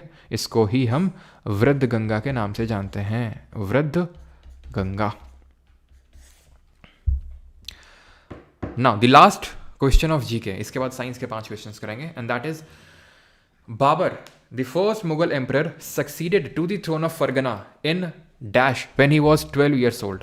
तो पहली बात तो बाबर, ठीक है, जहीरुद्दीन मोहम्मद बाबर इसका ओरिजिनल नेम था बाबर का। ये फरगना, फरगना कहाँ पड़ता है? फरगना पड़ता है उज़्बेकिस्तान में, ठीक है, उज़्बेकिस्तान में ये पड़ता है फरगना। और यहाँ पे थ्रोन पे बैठा था 12 साल की उम्र में 1494 में। लेकिन अब 12 साल का था तो ऑब्वियस सी बात है बैठने तो इसको आराम से दिया नहीं जाएगा, तो इसको भगाया गया वहाँ से। भाग के ये बैठा काबुल में। ये भी क्वेश्चन पूछता है काबुल में कब बैठा। काबुल में आया 1504 में, and he was just waiting for that perfect moment जहाँ पर वो इंडिया पर अटैक करे, एंड ही गॉट दैट। जब दौलत खान लोधी, ठीक है, दौलत खान लोधी और राणा सांगा ने इनवाइट किया, मेनली तो दौलत खान लोधी ने इनवाइट किया था कि आओ बेटा इब्राहिम लोधी को हराओ जाके यहाँ पे। तो दौलत खान लोधी को ये लगा था कि हराएगा इब्राहिम लोधी को और फिर हम जाके दिल्ली में बैठ जाएगा, भाग जाएगा, वापस चला जाएगा। लेकिन बाबर पागल तो था नहीं, है ना। उसने हराया किसको? फर्स्ट बैटल ऑफ पानीपत में। फर्स्ट पानीपत लिख रहा हूँ, आप समझ जाओ, फर्स्ट बैटल ऑफ पानीपत है ये 1526 में, है ना, जहाँ पर सबसे पहले किसका यूज़ हुआ था? गन पाउडर का। वैसे गन पाउडर पहले भी यूज़ हो चुका था इंडियन सब कॉन्टिनेंट में, लेकिन मास लेवल पे। यहाँ पर उसने रूमी फॉर्मेशन और तुगलमा फॉर्मेशन करके इब्राहिम लोधी को हराया, ठीक है। तो हम, ठीक है, मैं लिख देता हूँ, बाबर डिफीटेड इब्राहिम लोधी। और यहाँ से पूरी तरह से ना सिर्फ लोधी वंश का अंत हो गया, बल्कि पूरी दिल्ली सल्तनत गिर गई यहाँ से, और मुगल वंश की स्थापना होती है यहाँ से। बाबर ने बैक टू बैक 4 बैटल लड़े थे, 1526 के बाद 27, देन 28 और देन 29। 1526, 27, 28, 29 पानी पिया, देन खाना खाया, देन चंदा लेके घर को गया, ठीक है। तो ये बैटल्स हैं। बैटल ऑफ जो खानवा है जो 1527 में हुआ, ये बाबर, सब बाबर ने लड़े, ठीक है। यहाँ पर आपको ये बाबर कॉमन है, बाबर कॉमन है यहाँ पर, और सब में ही जीता। यानी किसको हराया? खानवा वाले में राणा सांगा को हराया। चंदेरी में किसको हराया? चंदेरी में मेदिनी राय से चंदा लिया इसने, ठीक है, मेदिनी राय से। और घाघरा में अफगान्स को हराया, ठीक है। जो ईस्ट इंडिया में अफगान्स बैठे हुए थे जैसे दौलत खान लोधी वगैरह, इनको हराने का काम किया। तो ये 4 बैटल्स बैक टू बैक लड़े। इसकी ऑटोबायोग्राफी का नाम है तुजुके बाबरी, ठीक है, जो कि टर्किश लैंग्वेज में। इसको पर्शियन में कन्वर्ट करने का काम किसने किया था? पर्शियन में कन्वर्ट किया गया था बाबर नामा सब टाइटल के अंदर में, और इसको कन्वर्ट किया था पर्शियन में अब्दुल रहीम खाने खाना, जो कि एक नवरत्न था अकबर के कोर्ट में। अब्दुल रहीम खाने खाना लेकिन पानी ना पीना। बाबर की अगर बात करेंगे तो बाबर सबसे पहले जब मरा था, ठीक है, कब मरा था? 1529 में लड़ा और मर गया ये, ठीक है, 1529 में, ठीक है। और यहाँ जब मरा तो इसका जो पहला कब्र है, ध्यान रखना, he was first buried at Agra. लेकिन एट प्रेजेंट कहाँ पर इसकी कब्र बनी हुई है? ये है काबुल, अफगानिस्तान में, ठीक है, जहाँ पर ये 1504 में बैठा था। ज़हीरुद्दीन मोहम्मद बाबर इसका ओरिजिनल नेम है, ध्यान रखेंगे, ठीक है। बस ज़हीरुद्दीन या भी याद रखोगे तो काम चल जाएगा। ना starting the questions of science. 20 में आपने कितना स्कोर किया? एक क्वेश्चन तो आई थिंक रिपीटेड था, तो आप 19 में बता सकते हो आपने कितने क्वेश्चन सही किए। यस, पहले इसको बरी किया गया था आगरा में, देन हाँ पे सबका सही है। चलो क्वेश्चंस करें साइंस के। 19 में बताओ कितना सही किया। Which among the following vitamins is known as niacin के नाम से किसको जानते हैं? तो वाइटामिन्स की जब हम बात करते हैं तो इनको हम 2 पार्ट में क्लासीफाई करते हैं। कैसे, कौन कौन से पार्ट हैं? एक तो भैया जो पानी में घुल जाते हैं, वाटर सॉल्यूबल होते हैं, और एक जो वसा में घुलनशील होते हैं, फैट सॉल्यूबल होते हैं। तो फैट, सो नोट्स मिलेगा ना, नोट्स के रिगार्डिंग मुजफ्फरपुरिया जी मैं बता चुका हूँ शुरू में, आखिरी में मैं बताऊँगा, अभी नहीं, ठीक है। 18, 15, 17 बहुत अच्छे, बहुत अच्छे, सभी का बढ़िया स्कोर है। तो वाटर सोल्यूबल होते हैं BC, ठीक है, B और C। और फैट सोल्यूबल कौन से होते हैं? उसको हम कीड़ा करके याद करते हैं, KEDA, vitamin K, vitamin E, vitamin D और विटामिन A।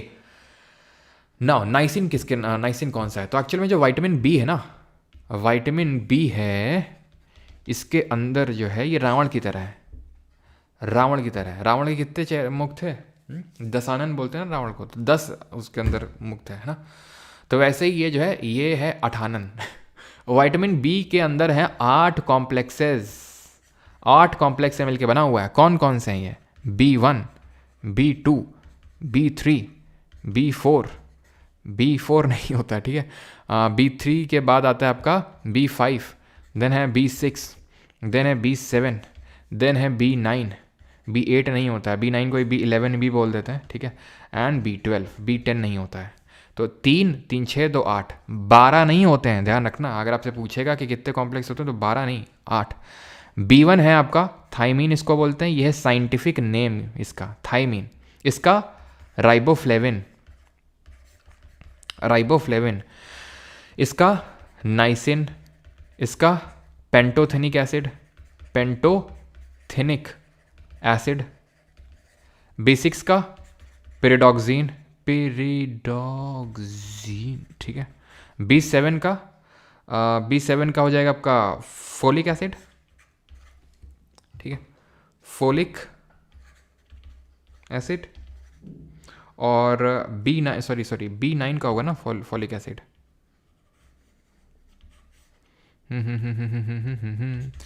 ये हो जाएगा बायोटिन, ये हो जाएगा आपका फोलिक एसिड या फिर फोलेट भी लिख सकते हैं इसको, ठीक है, फोलिक एसिड या फिर फोलेट। और B12 हो जाएगा आपका क्या, साइनो, क्या हो जाएगा, साइनो कोबालामीन, ठीक है। तो ये साइंटिफिक नेम है।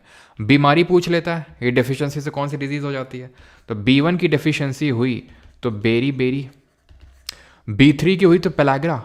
और आपसे क्वेश्चन पूछता है कि किस डिजीज़ को 3D डिजीज़ बोलते हैं, तो 3D डिजीज़ इसी को बोलते हैं। क्यों? क्योंकि इससे 3D हो जाता है। 3D मतलब dementia, dementias loss of memory, डर्मेटिटिस, डर्मेटिटिस है ना, स्किन डिजीज़ होती है, और डायरिया, डायरिया। एंड B9 की कमी हुई ना, B9 की अगर कमी हुई तो इससे हो जाता है neural tube defect, neural tube defect. जो न्यूबॉर्न बेबीज़ होते हैं ना, उनमें ये हो जाता है न्यूरल ट्यूब डिफेक्ट। और B12 हो गया अगर इसका कमी तो अनीमिया हो जाएगा, परनीशियस अनीमिया। याद रहेगा ये सारी चीज़ें। तो नाइसिन आपका विटामिन B3। वाटर सोल्यूबल कौन सा है, फैट सोल्यूबल कौन सा है। अच्छा, विटामिन B के कॉम्प्लेक्स में सबसे पहला कौन सा डिस्कवर हुआ होगा, तो ऑब्वियस सी बात है B1 हुआ होगा, ठीक है। लास्ट में कौन हुआ होगा, अगेन ऑब्वियस सी बात है B12 भी हुआ होगा, ठीक है। हाँ जी, 22 पे आ जाइए। Dash states that the rate of diffusion of gases are inversely proportional to the square roots of the densities under similar conditions of temperature and pressure. Dash बताता है कि तापमान और दबाव की समान परिस्थितियों में गैसों के प्रसार की दर उनके घनत्व के वर्गमूल के व्युत्क्रम अनुपातों होती है। बताओ जल्दी से। तो Graham's law, Tyndall's law, Pascal's law या फिर केप्लर्स लॉ।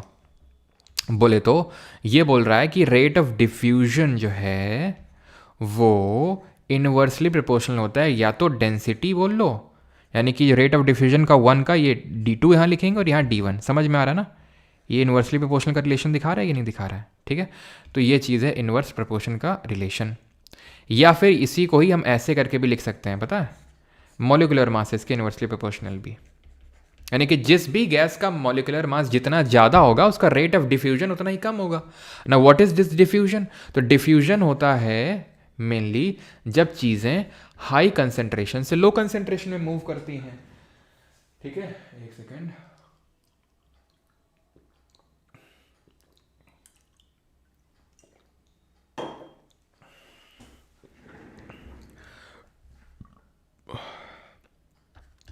अगर हाई कंसेंट्रेशन से लो कंसेंट्रेशन में मूव करती हैं through a semi permeable membrane, उसी को ऑस्मोसिस बोल देते हैं। हिंदी में क्या बोलते हैं डिफ्यूजन को, प्रसारण, ठीक है। तो यहाँ पर देखो हाई कंसेंट्रेशन है पार्टिकल्स का, दिख रहा है आपको, ये हाई कंसेंट्रेशन है पार्टिकल्स का, यहाँ पे लो कंसेंट्रेशन है तो हाई से लो मूव करेगा। भाई हमारी हवा भी चलती है तो क्यों चलती है, प्रेशर डिफरेंस होता है, तो हाई प्रेशर से लो प्रेशर विंड चलती है, तो हर चीज़ हाई से लो में मूव करती है। तो वैसे डिफ्यूजन होता है जहाँ पर पार्टिकल हाई से लो में मूव करते हैं, और इसको बोलते हैं ग्राहम्स लॉ।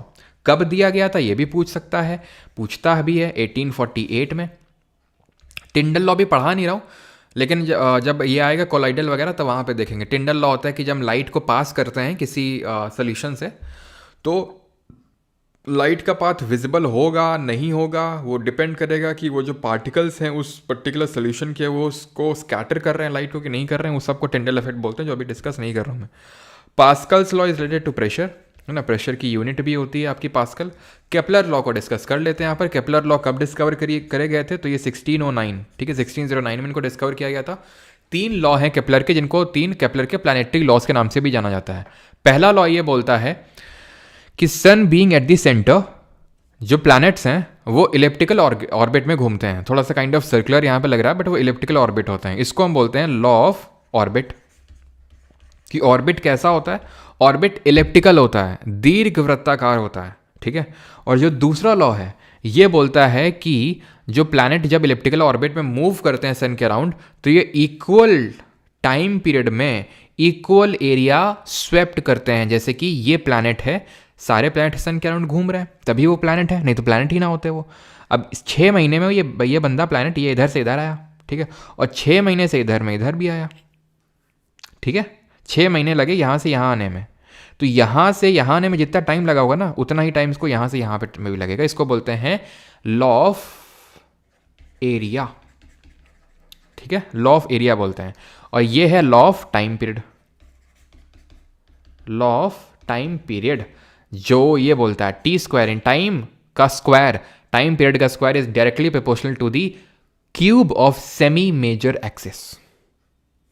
खत्म। Now behind the cornea there is a dark muscular structure called the, cornea के पीछे गहरी मांसल संरचना होती है जिसे क्या कहा जाता है, रेटिना, पिपल, आइरिस या फिर lens. Now this is the structure of our eye, beautiful eye. And हम लोग काफ़ी चीज़ें ठीक है ना, गारंटेड मतलब ग्रांटेड ले लेते हैं, फॉर ग्रांटेड ले लेते हैं कि जैसे फॉर एग्जांपल मैं आपको ये बताने का प्रयास कर रहा हूँ कि आपके जो ऊर्जे पुर्जे ढंग से काम कर रहे हैं, तो ये आप मतलब खुशमती समझिए। जब आपके पास कोई चीज़ नहीं होती ना, तो आपको उसकी कीमत समझ आती है। जिसको नहीं दिखता है उससे अगर आप बोल दीजिए आपको आंखें हम दे देंगे, मतलब आप एक्सपेक्ट कर सकते हो कि वो खुशी क्या लेवल की होगी। Can you expect this? No, ठीक है। कोई अगर बोल नहीं सकता उसको बोल दिया कि आपको अभी बोलने की पावर दे दी जाएगी। तो इसलिए मैं बोल रहा हूँ कि फॉर ग्रांटेड हमें चीज़ नहीं लेनी चाहिए, we should be grateful for the things we have. थोड़ा सा ज्ञानवर्धक बातें हो गई। अब हम इस क्वेश्चन को देख लेते हैं, अब मार्किंग यहाँ पर कर लेते हैं। तो पहला क्या है बताओ जल्दी से, पहला क्या, दूसरा क्या, तीसरा क्या, चौथा क्या है, पांचवा क्या, छठवां क्या, जल्दी से जल्दी से मैं देखता हूँ कौन कौन से सही लोग मार्क, क्या क्या मार्क करते हैं लोग, जल्दी से बताओ।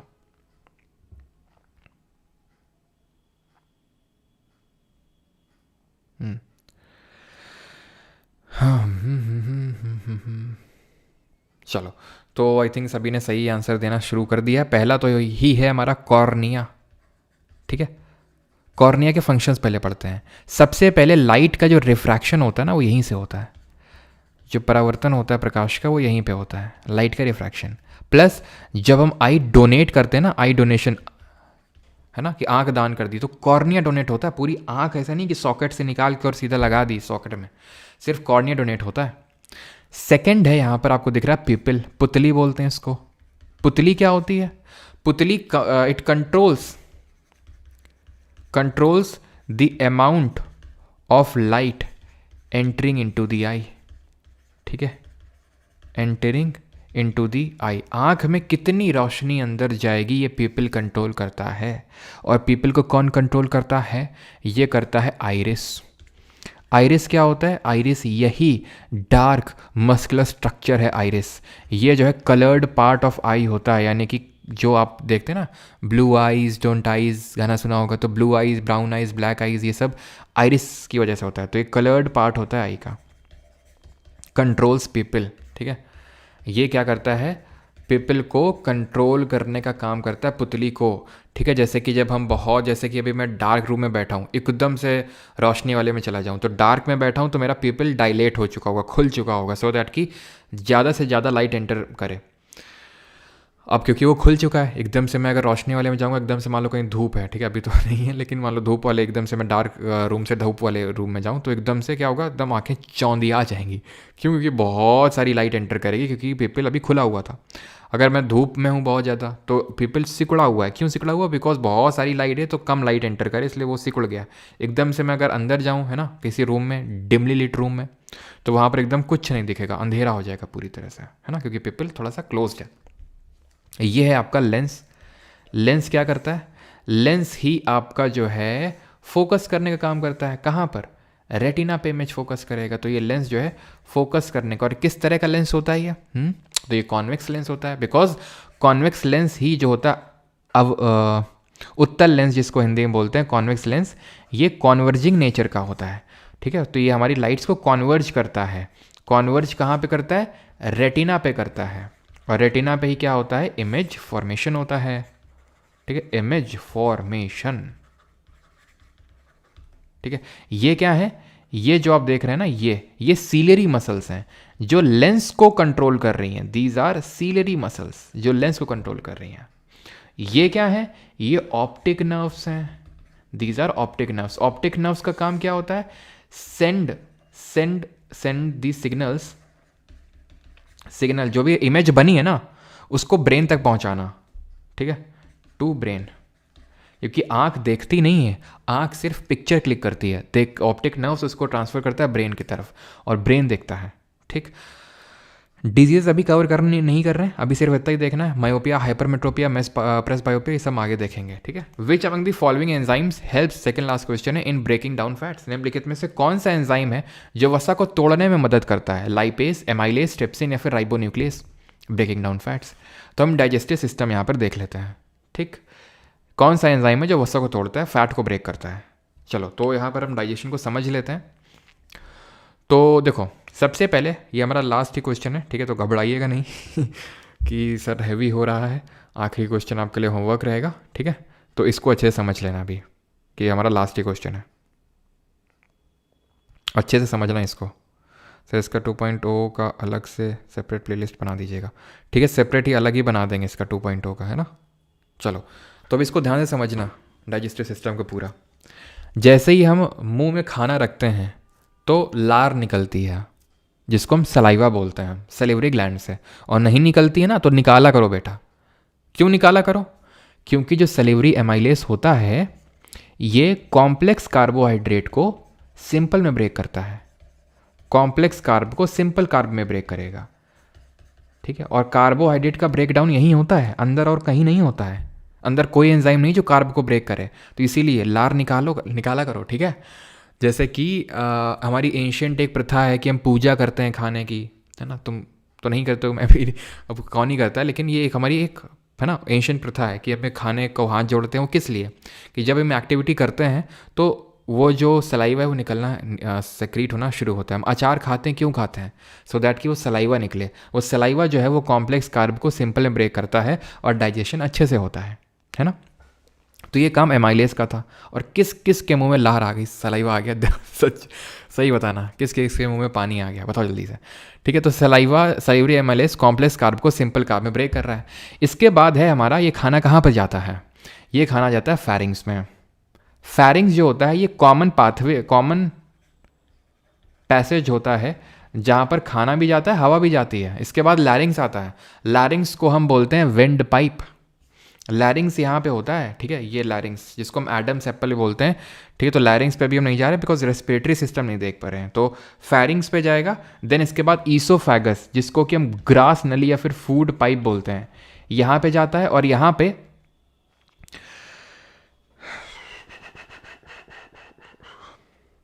क्या होता है, खाना जो है नीचे जाएगा धीरे धीरे पेरिस्टाल्सिस के थ्रू। पेरिस्टाल्सिस क्या होता है, पेरिस्टाल्सिस वो मूवमेंट होता है जिससे कि खाना नीचे जाता है।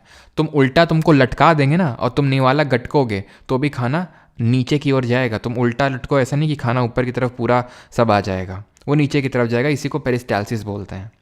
ये टपकेगा कहाँ पे जाके, स्टमक में, पेट में जल्दी से क्या होगा रिलीज, HCl रिलीज होगा, हाइड्रोक्लोरिक एसिड। ये क्या है, ये मीडियम को एसिडिक बनाएगा। इसको म्यूरियाटिक एसिड के नाम से भी जानते हैं HCl को। ठीक है, एसिडिक क्यों बनाएगा, और प्लस एसिडिक बनाएगा सो दैट कि बैक्टीरिया अगर कुछ आ गए हैं तो मर जाएं। इतना भयंकर एसिडिक होता है ये। नींबू जो होता है ना उससे भी ज़्यादा खट्टा होता है ये। और स्टमक में आपका रिलीज होगा पेप्सिन।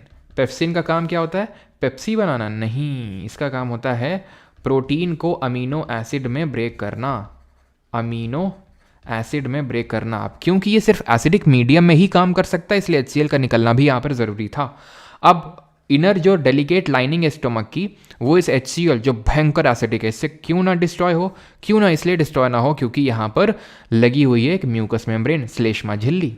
ये म्यूकस मेम्ब्रेन इसको HCl से प्रोटेक्ट करती है। स्टमक की जो इनर डेलिकेट लाइनिंग होती है, सॉफ्ट लाइनिंग होती है, उसको।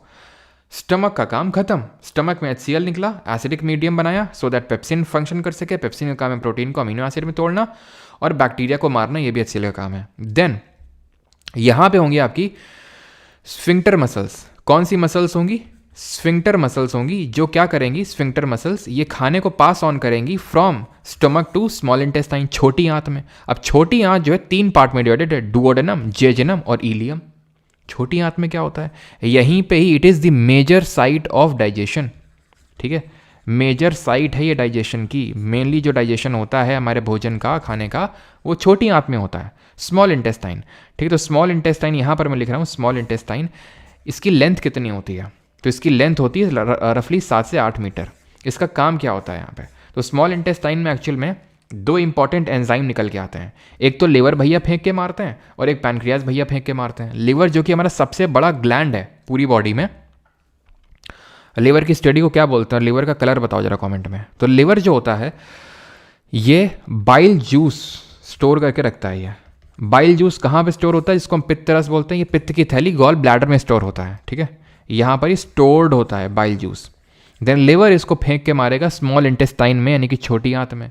और इस बाइल जूस में क्या कंटेंट होता है, इस बाइल जूस में होता है आपका क्या, बाइल जूस में होता है आपका एक तो लाइपेस, ठीक है, और लाइपेस ही हमें ध्यान रखना है। और इसमें क्या, एक सेकेंड, यहाँ तो मैं इसको ऐसे लिखता हूँ, रुक जाओ। स्मॉल इंटेस्टाइन में जो हमारा बाइल जूस सेक्रेट हुआ, इसके 2 काम है, ठीक है। यहाँ पर जो बाइल जूस आया इसके 2 काम है। एक तो ये इमल्सिफिकेशन करेगा फैट का। इमल्सिफिकेशन का मतलब ये होता है जो बड़े बड़े फैट के ग्लोब्यूल होते हैं उनको छोटे छोटे ग्लोब्यूल में तोड़ने का काम, प्लस ये और मीडियम को बेसिक बनाने का काम करता है। बेसिक बना के क्या कर लेता है, तो एक्चुअल में ये जो पैनक्रिया है ना, ये पैनक्रियाटिक जूस सेक्रीट करेगा, पैनक्रियाटिक जूस को सेक्रीट करेगा। अब ये जो पैनक्रियाटिक जूस है इसमें 2 एंजाइम है, ठीक है, एक सेकेंड, देखा तो नहीं किसी ने, पैनक्रियाटिक जूस, इसमें 2 चीज़ें हैं। एक तो है ट्रिप्सिन, ट्रिप्सिन वही काम कर रहा है जो मेनली पेप्सिन का था, ठीक है, मेनली प्रोटीन को अमीनो एसिड में तोड़ने का काम। लेकिन ये क्या है, ये बेसिक मीडियम में ही काम कर सकता है। जैसे पेप्सिन सिर्फ एसिडिक मीडियम में काम कर सकता है और वो एसिडिक बनाने का काम किसका होता है, HCl का, उसी तरह ट्रिप्सिन सिर्फ बेसिक मीडियम में काम कर सकता है और उसका काम बेसिक मीडियम, बेसिक बनाने का काम होता है मीडियम को, बाइल जूस का। प्लस यहाँ पर होता है लाइपेस। लाइपेस क्या करता है, ये जो बड़ा बड़ा फैट छोटा छोटा फैट में टूटा था, इसको अब फैटी एसिड में तोड़ देगा, फैट को फैटी एसिड में तोड़ देगा। क्लियर हो गया। इसी स्मॉल इंटेस्टाइन की मेजर डाइजेशन हो गया। इसी स्मॉल इंटेस्टाइन में आपको फिंगर लाइक प्रोजेक्शंस देखने को मिलेंगे जिनको विल्ली बोलते हैं। ये विल्ली क्या करते हैं, ये आपका ध्यान रखना, ये फिंगर लाइक होते हैं और इंक्रीज करते हैं सरफेस एरिया, पृष्ठीय क्षेत्रफल, for increase the surface area for food absorption. Food absorption के लिए ये एरिया को इंक्रीज करता है विली। इसके बाद ये खाना चला जाएगा लार्ज इंटेस्टाइन में, जो हरा हरा दिख रहा है ना, बड़ा सा ये बड़ी आंत है, बड़ी से ना, लेकिन लेंथ में छोटी है, लेंथ में छोटी है। अब यहां पर ये ध्यान रखना है आपको कि सबसे पहला जो इसका पार्ट आता है दैट इज आपका सीकम। सीकम जो पार्ट है, सीकम ये पहला पार्ट होता है, पहला हिस्सा है लार्ज इंटेस्टाइन का। देन इसका जो सबसे आखिरी पार्ट है वो कोलॉन है। कोलॉन में वाटर एब्जॉर्प्शन होता है, जो खाना एक तरह से वेस्ट ही मान लो, खाने का तो मेनली डाइजेशन हो ही गया स्मॉल इंटेस्टाइन में, तो जो थोड़ा बहुत पानी बच गया है वो पानी को एब्जॉर्ब करने का काम कोलॉन का होता है, जो आखिरी पार्ट होता है, आखिरी हिस्सा होता है लार्ज इंटेस्टाइन का। शुरुआती हिस्सा होता है सीकम। 2 चीज़ें याद करनी, सब कुछ नहीं आपको याद करना है, ठीक है, बस सीकम पहला हिस्सा और कोलॉन आखिरी हिस्सा। ये अपेंडिक्स होता है जो कि एक वेस्टिजल ऑर्गन होता है। वेस्टिजल ऑर्गन वो होते हैं जो हमारे बॉडी में उनका मेन कोई फंक्शन होता नहीं है, अगर हट भी जाएंगे तो भी कोई काम, मतलब कोई दिक्कत होगी नहीं, है ना। आपने सुना होगा अपेंडिक्स का काफ़ी लोग ऑपरेशन करवाते हैं। देन ये जाएगा खाना रेक्टम में एंड देन एनस में। तो जहाँ जहाँ हमारा खाना जाता है उसको हम बोलते हैं एलिमेंट्री कैनाल। तो एलिमेंट्री कैनाल में का हिस्सा कौन कौन होगा, जगह नहीं है ना यहाँ पे, ये क्वेश्चन है होमवर्क आपके लिए, यहाँ पर मैं लिख देता हूँ एलिमेंट्री कैनाल, और इसका आंसर अभी नहीं देना है आपको, ठीक है, अभी दोगे तो ठीक है, तो अभी मत दो, जब ये रिकॉर्डेड में जाएगा तो वहाँ देना, ठीक है। तो एलिमेंट्री कैनाल में आता है हमारा सबसे पहले तो खाना मुंह में गया, माउथ में, देन उसके बाद हमारा खाना ईसोफेगस में गया, है ना। फैरिंग्स को आप कंसिडर कर सकते हो बट ईसोफेगस मेनली हम लेंगे। देन खाना पेट में गया, स्टमक में, देन छोटी आंत में गया, देन बड़ी आंत में गया, देन आपका रेक्टम में गया, एंड देन एनस में गया। तो यहाँ भी ऑर्डर है पूरा। लिवर और पैनक्रियाज एलिमेंट्री कैनाल यानी आहार नली का हिस्सा नहीं होते हैं, क्योंकि लिवर और पैनक्रियाज सिर्फ पार्टिसिपेट कर रहे हैं अपने जूसेस दे के, खाना यहाँ नहीं जा रहा है। लिवर की स्टडी को हम हिमैटो बोलते हैं, ब्लड की स्टडी को, ये हिपैटोलॉजी। और ये होता है डार्क रेड कलर का, ठीक है, डार्क रेड कलर होता है इसका लिवर। और इसमें चलो वो सब हम आगे पढ़ेंगे। इसमें क्यूपफर सेल्स होती हैं, इसमें पावर ऑफ रीजनरेशन होता है। रीजनरेशन का मतलब है कि ये रीजनरेट करने की पावर रखता है, क्योंकि इसमें क्यूपफर सेल्स होती हैं, स्पेशलाइज सेल्स। ये क्वेश्चन है आपके लिए, that is which of the following is not an application of the third law of motion, निम्नलिखित में से कौन सा गति के तीसरे नियम का अनुप्रयोग नहीं है। अब इस क्वेश्चन का आंसर आपको रिकॉर्डेड जब भी जाएगा तब उसमें देना है, बाकी यहीं से हम लोग कल स्टार्ट करेंगे, जो आपका ये होमवर्क वाला क्वेश्चन है। ऑलराइट, तो आज का लेक्चर खत्म होता है। कैसा रहा लेक्चर ये बताइए, और आपने कितना स्कोर किया। नेट में अगर देखें तो 23 हम लोगों ने क्वेश्चन किए, 23 में आपने कितना स्कोर किया। जो नोट्स हैं वो आपको मिल जाएंगे कहाँ पर, परमार अकेडमी ऐप में। अगर आपको लेने, अगर आप खुद से बना रहे हैं, वेल एंड गुड, ठीक है। इसकी जो PDF है ना, ये PDF ये आपको परमार SSC टेलीग्राम पे मिल जाएगी। ये पेड नहीं है, फ्री है सभी के लिए, ठीक है। परमार SSC में आपको मिल जाएगी। नोट्स आप खुद से बना सकते हैं, वेल एंड गुड। अगर आपको ऐसा है कि नहीं नोट्स की ज़रूरत है, और अगर आपको ऐसा है कि नहीं सर हमें देखना है, ठीक है, तो आप जाके परमार अकेडमी ऐप पे 149 में इसको एनरोल कर सकते हैं, ठीक है, परमार अकेडमी ऐप पे। और नोट्स का जो सैंपल है वो परमार SSC टेलीग्राम चैनल पे डल जाएगा, तो आप उसको देख सकते हैं कि किस तरह से आपको नोट मिलने वाले हैं। वो आपके डिजिटल नोट्स रहेंगे, ठीक है। परमार ओलंपिक्स के सफल आयोजन पर बहुत बहुत बधाई, धन्यवाद।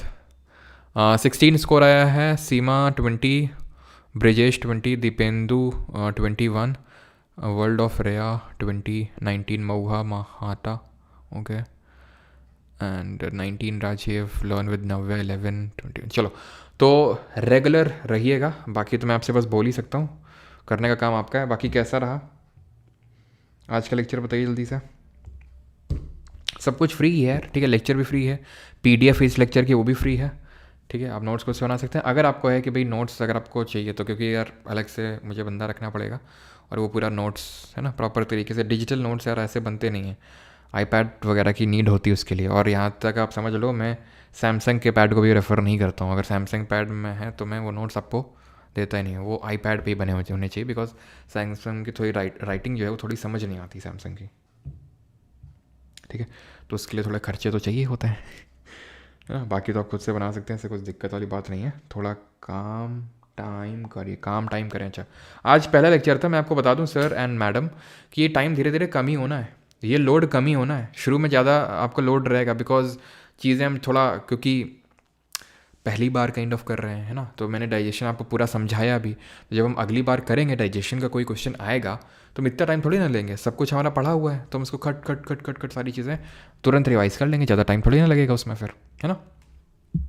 क्लियर है कि नहीं क्लियर है?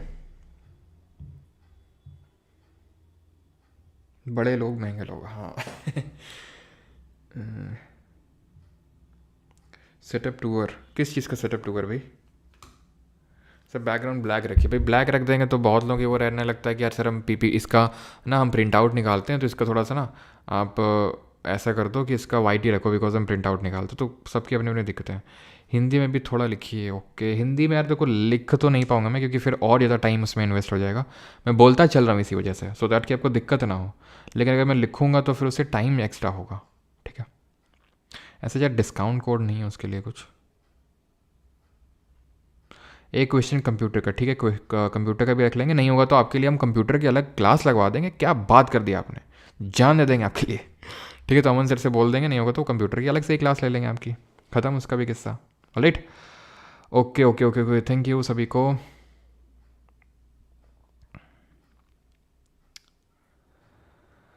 सर क्लास डेली होगा, 7 बजे से नहीं हो सकता, क्योंकि 7 बजे अगर हम करेंगे तो सोचो हम 8:30 बजे, 8:45 बजे तक एंड कर रहे होंगे, है ना, 8:30 बजे तक, तो फिर खाने का टाइम हो जाता है ना मेरे।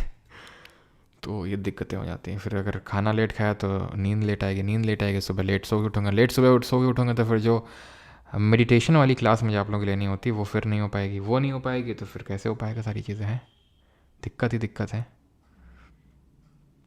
PYQ 5 कब से स्टार्ट होगा? ये जब बैच एंड हो जाएगा ना 3.0 वाला अपना, देन स्टार्ट होगा, ठीक है। जब ये एंड हो जाएगा उसके बाद वो भी नेक्स्ट लेवल जाएगा इस बार तो। बार बार रिवीजन करना है सर। कल जब आप क्लास लेने आएंगे ना लेक्चर 2, तो लेक्चर 1 को रिवाइज़ करके आइएगा, ठीक है? प्रॉमिस करिए सभी लोग। और जब वीक में छुट्टी मिलेगी तो उसमें सारे लेक्चर्स को रिवाइज़ करना है, वीक के जितने भी लेक्चर्स हैं। बैच पर ऐसा कोई डिस्काउंट नहीं है ना।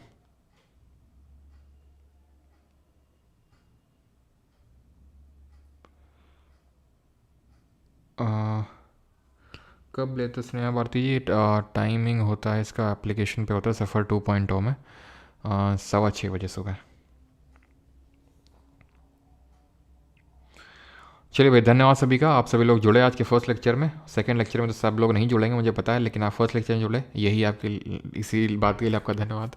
ठीक है, देखते हैं आखिर तक कितने बचते हैं। बाकी धन्यवाद, थैंक यू।